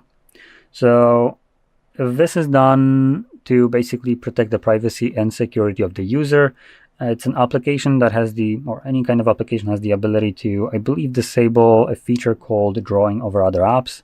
I think that's what it's called. Now, whatever it's called doesn't really matter. What it does is what is important, which is it blocks screenshots and screen recordings. Now, the reason why this is kind of privacy and security kind of based is because hypothetically, let's say you're logging into your bank application and you got a malware on your device that is using something like screenshots or screen recordings to try to see your pins or password that you're inserting to access your bank, and then sending it to themselves, right? So screen recordings will be able to be recorded, but the content of that recording will be just black screen when said application is open. So literally nothing on it will be visible. While screenshots are just flat out blocked. Now, for bank applications, this is pretty good. And let's be honest, usually you want to capture a screenshot of a bank app because you probably want to capture confirmation of a payment. You can't really do that, but what you can do instead is download a PDF file that confirms that payment. That banks always give you the option too. Now, where this is kind of being used in more nefarious reasons is, for instance, with any streaming platform. That'd be Apple TV, Amazon, Netflix, Spotify, or any other dog shit platform like this, are using this to basically protect themselves. Now, I don't know about you, but I'm not getting paid by Netflix or Spotify to protect their ass from piracy. Shit, I couldn't even care less about it. So I find it a little bit of an overstep from a corporation to change how my device functions even when I'm not signed into their application. Shit, I don't even own a Netflix account, and that garbage comes pre-installed with a lot of devices. And when you open it up, it automatically prevents you from being able to do any of that screenshots or screen recordings without ever even asking for your consent. Now, I don't know about you, but as far as I know, I'm the owner of my device, not Netflix, so they shouldn't have a say in this. Now, that's one thing. And number two, even though they're trying to prevent piracy through this, I don't give a shit. It's not my problem, and I shouldn't be responsible for it. And furthermore, if you're paying for this service, it's your damn fucking right to be able to capture whatever the shit you want. It's up to you. Now, that being said, obviously capturing things like screen recordings of an entire show is potentially okay, as long as you don't share it. And sharing is also okay, as long as you're not sharing the entire show, but a small clip of it. So there is fair use, obviously, for this reason. So fair use covers, I believe, what is it, like 30 seconds or something like that? As long as you have a clip from a show that is below 30 seconds, you should be fine. But I do recommend doing your diligence. I don't exactly remember if I'm correct about the time frame. So with that in mind, that's not even piracy, as fair use kind of does cover this, and it's not piracy. So you should be able to capture a screenshot or record portion, like some kind of small snippet of something that you'd be watching, and it's not breaking the law. So because you can't do that, I'm going to be showing you alternatives on how you can find sites that will allow you to do this, because it's in your damn right. So before I was showing a specific website for this that I was using as an example, and that site has been taken down. Now, potentially this could have been because of me, because I was showing it, or it could have been just coincidence. I'm not sure, but because that happened, whatever I was showing before in videos like this no longer works for people that would be watching that. So instead of showing you, again, a new site, what I'm going to do is just show you how to find these sites yourself. So more of a logic, teach a man to fish to feed him for life. So what you want to do is navigate to your browser, and what I was showing before was the website called pstream.mov. Now, because that site is now dead, what I do is search on Google alternatives in addition to that. And you're always going to be looking for Reddit. Let's be honest, when it comes onto this kind of content and information like this, Reddit is the best place. AI overviews, completely ignore those. That's just moronic bullshit that's going to give you. And any kind of other websites like this or other things, yeah, they give you shit, most likely. There we go, the AI overview. It gives me some MyFlixer. Let's see, I haven't ever heard about any of those. I know that it also showed me one of the self-hosting ones, so that options, which was, there we go, Plex. So great, yeah, that's exactly what I'm looking for, Plex. It's literally an alternative to something that is hosted by someone else, yeah. In any case, when you click on this, you'll get a small list of different places you can go. They all try to achieve the same thing, so you can pick whichever one you want. Now, depending on how you search for this, you could search for something else, like for instance, free Netflix or free alternatives to Netflix, something like that. Typically, you'd be looking for, obviously, Reddit, like I mentioned, and depending on what you search for, what the terms of it are, you will find different Reddit threads, and one of them may or may not have a nice website that just takes you to like a catalog of all these other sites that basically do the same thing. So there's like over 20 different links to all different sites with multiple different domains that some of them have. So you can pick and choose from there, and you do want that options, as some of these sites are better, some of them are worse. So some of them will have ads, pretty annoying, and when you're trying to skip enshittification, getting into some free alternative that just constantly gives you a bullshit ad because you touched on a display, you know what, that's not an improvement. So find something else. There is always going to be a better option. So anyway, now because whatever you would open, a show, movie, from any of these platforms, as these links usually provide content from every platform. And so again, like I said, if you have a subscription, you earn your damn right to capture whatever you want. But in there, you can just navigate to any of these sites. No account needed, no nothing. Just watch whatever you want and capture whatever you want. And because this is running on a browser, like Chrome right here, you can capture screenshots of Chrome at any point, and no website being open can change that. So there's your workaround, and you also now know how to search for these places once some of them become deactivated, as this tends to happen. So in any case, if you found this very helpful, don't forget to hit like, subscribe, and thanks for watching. Welcome. In front of me is a ZTE Pad, and today I will show you how you can hard reset this device through settings.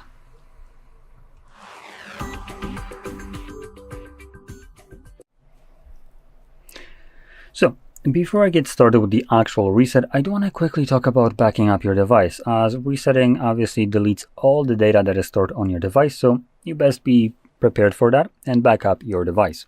If you're not interested in that, you can skip forward till I actually begin resetting, which probably will be something along the lines of 7 minutes into the video, as I will be going over several different ways that you can back up your device.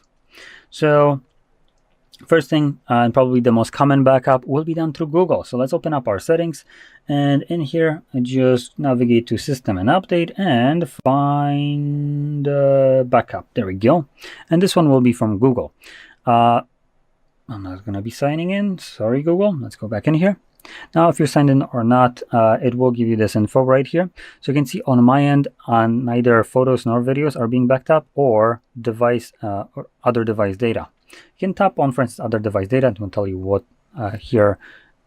what that comprises of. So you have things like contacts, call history, device settings, apps, app data, SMS, MMS messages, and this is just a lie in general. Going quickly over this, I don't like Google Backup, as they're full of shit and the backup is trash. There's no other way to say this. So to give you a quick little example, let's say little Timmy was using this tablet, right, and he downloaded Yuzu emulator from Play Store. That is very important where he also downloaded it from. So Play Store, and well, he has it on the tablet still right now, and he's trying to back it up because, you know, he's trying to reset the device and create a backup because for some reason Yuzu emulator isn't available in Play Store anymore. Now, little Timmy doesn't know why, but honestly, shouldn't really matter to him, as he already has the application and he just wants to back it up. Now, what happened with that application, why it's no longer there, is basically Nintendo gathered up their Avengers squad and sent them to the creator of Yuzu to literally bully them into submission and either remove that application or basically be destroyed in court. And the creator of it probably decided that, you know, winning against U.S. Army might be easier than with Nintendo lawyers. Their freaking Doom Squad there. So he pulled that from Play Store. Either that or Google did it themselves, as let's be honest, the Nintendo Avengers aren't really gonna stick with just one. They're gonna just explore every possibility. Here's a cease and desist to Google. Here's a cease and desist to the creator. One of them's got to buckle. So the application is no longer available there.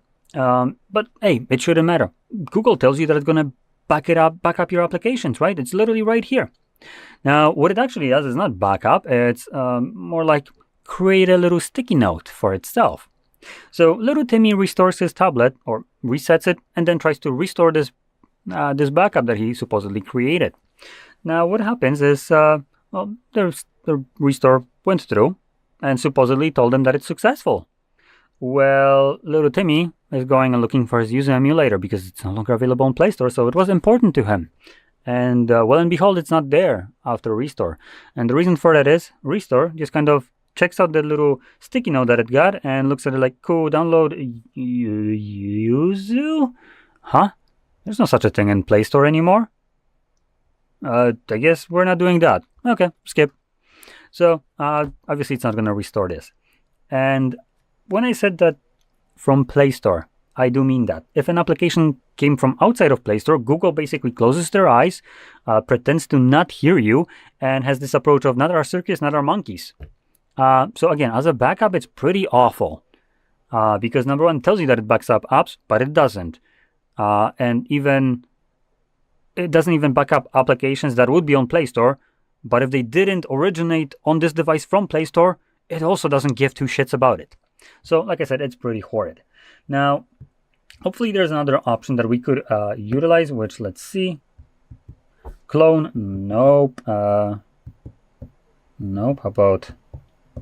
Nope. Okay, so unfortunately TCL doesn't have their alternative to an application that will allow you to clone your data. So I will mention this just in case. It might matter to some people. Depending on what your purpose of resetting this device is, if the purpose is to move to a new device, maybe new tablet, what you could potentially do, if that new tablet isn't TCL, unfortunately, so if it's something like Samsung or any other one of those bigger brands, what you could do is download their version of an application that is used for cloning your phone. So some of the brands like Samsung has the Smart Switch. For instance, Xiaomi has a Mi Mover, Oppo, Realme, Vivo, and OnePlus have Clone Phone. Huawei has Phone Clone, so the other way around. I think Motorola has Moto Move or something along those lines. So this will be important information, as depending on which brand of the device you have that you will be moving data to, you would need to download their version of this application on this tablet.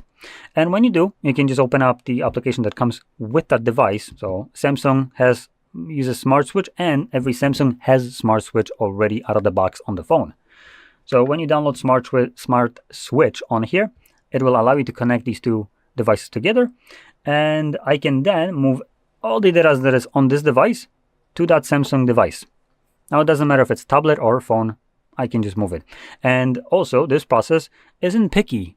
It doesn't care if an application came from Play Store or the freaking dark web. It's gonna let me move it regardless. So it gives you nice versatility. One more thing that I did want to mention in terms of photos and videos, even though it tells you that you do have the option to back it up right here, and this does technically back up. The backup basically allows Google to keep your photos and videos on their own computers, meaning that they're probably training their AIs with it. So that's number one. And number two, you're limited to 15 gigabytes, as this is typically what most of us have for free with our Google account. Anything above that 15 gigabytes, Google again just kind of ignores. Okay, so look at that. It's 7 minutes almost on a dot. So let's now move into resetting. So we're going to go into our settings. And for resetting, we're going to navigate to System and Update. And in here, you're going to find Reset Options. And you just want to select Erase All Data, Factory Reset. This will present you with a list of data that will be removed, which at this point shouldn't really matter, as our device should have been already backed up. So I'm just going to click on Erase All Data, and then erase all data again.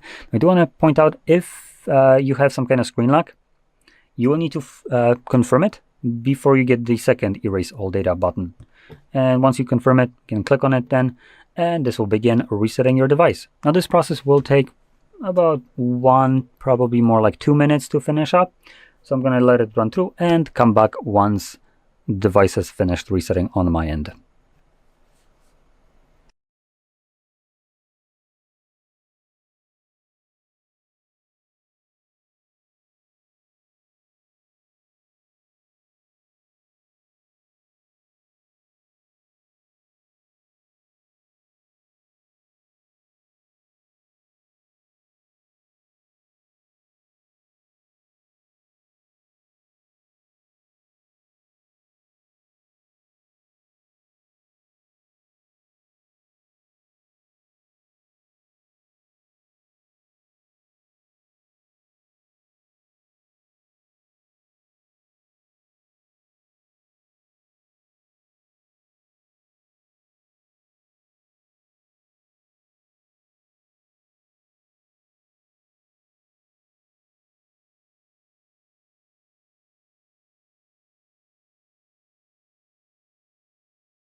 And as you can see, the process is now finished and you can set up your device however you like.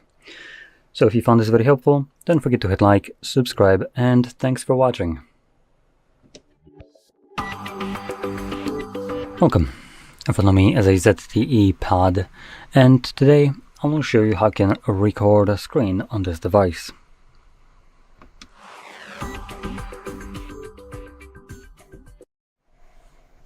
So, to get started, you will want to swipe down from the top of your screen and then swipe down again to extend the list of visible toggles.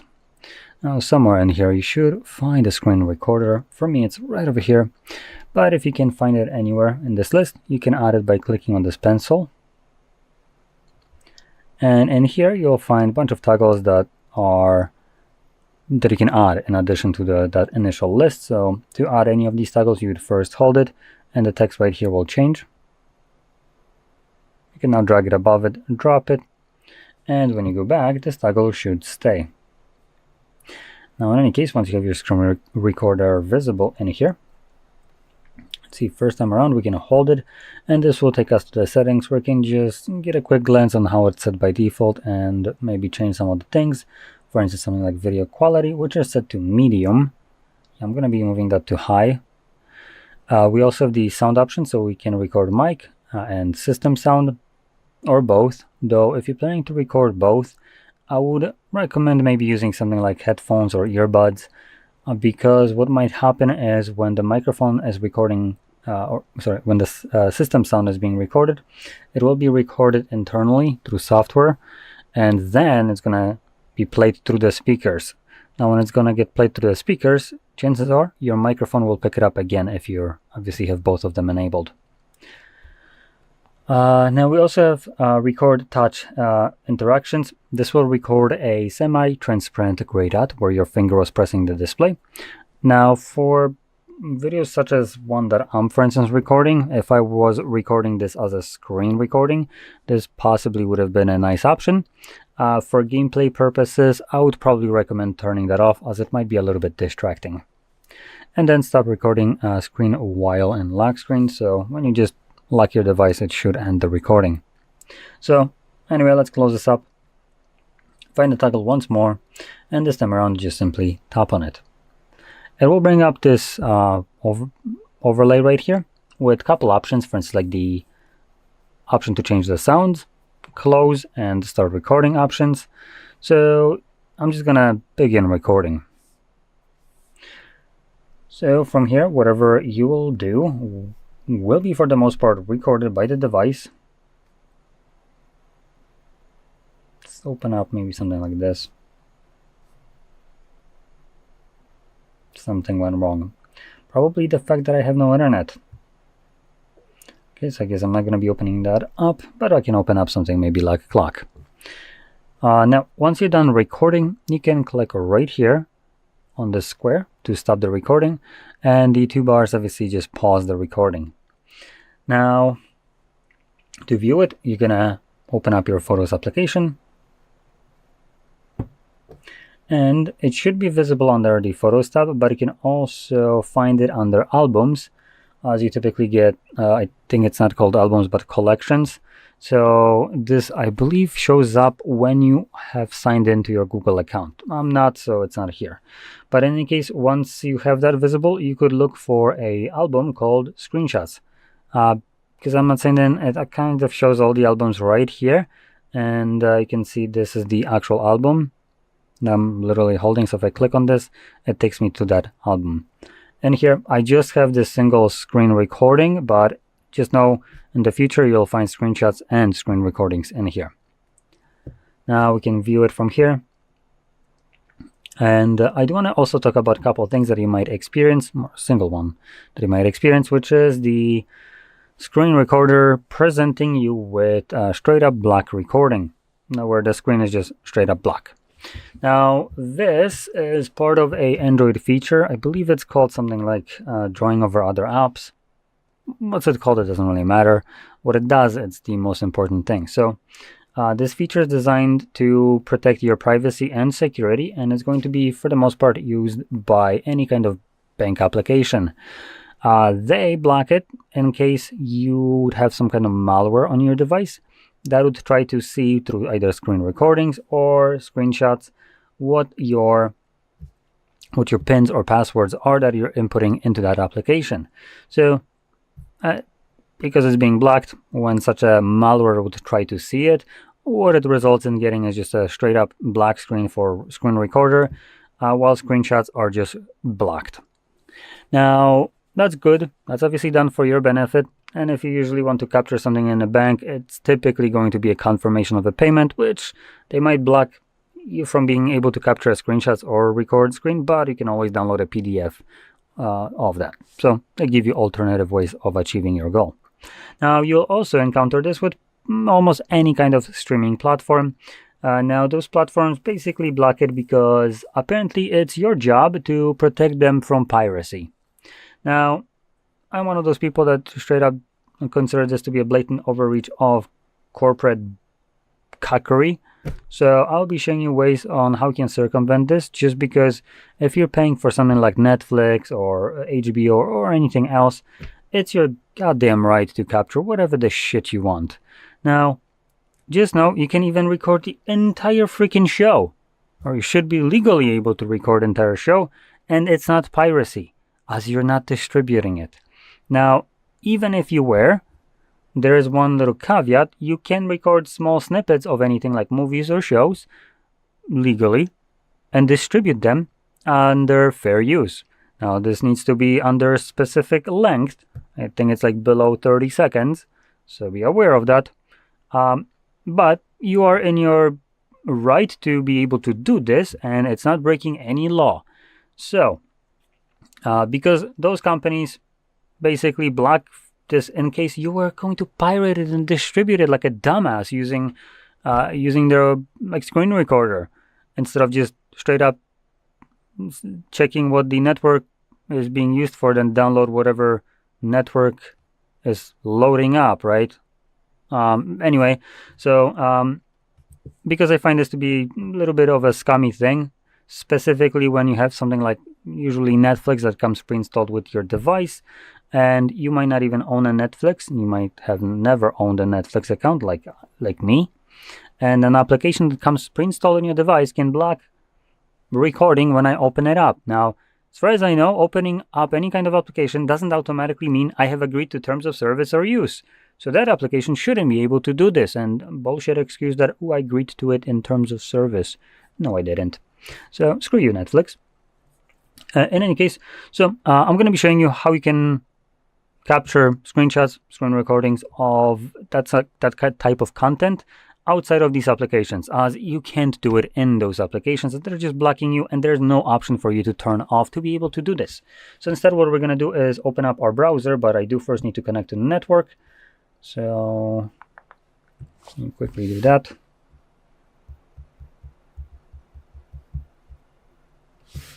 There we go.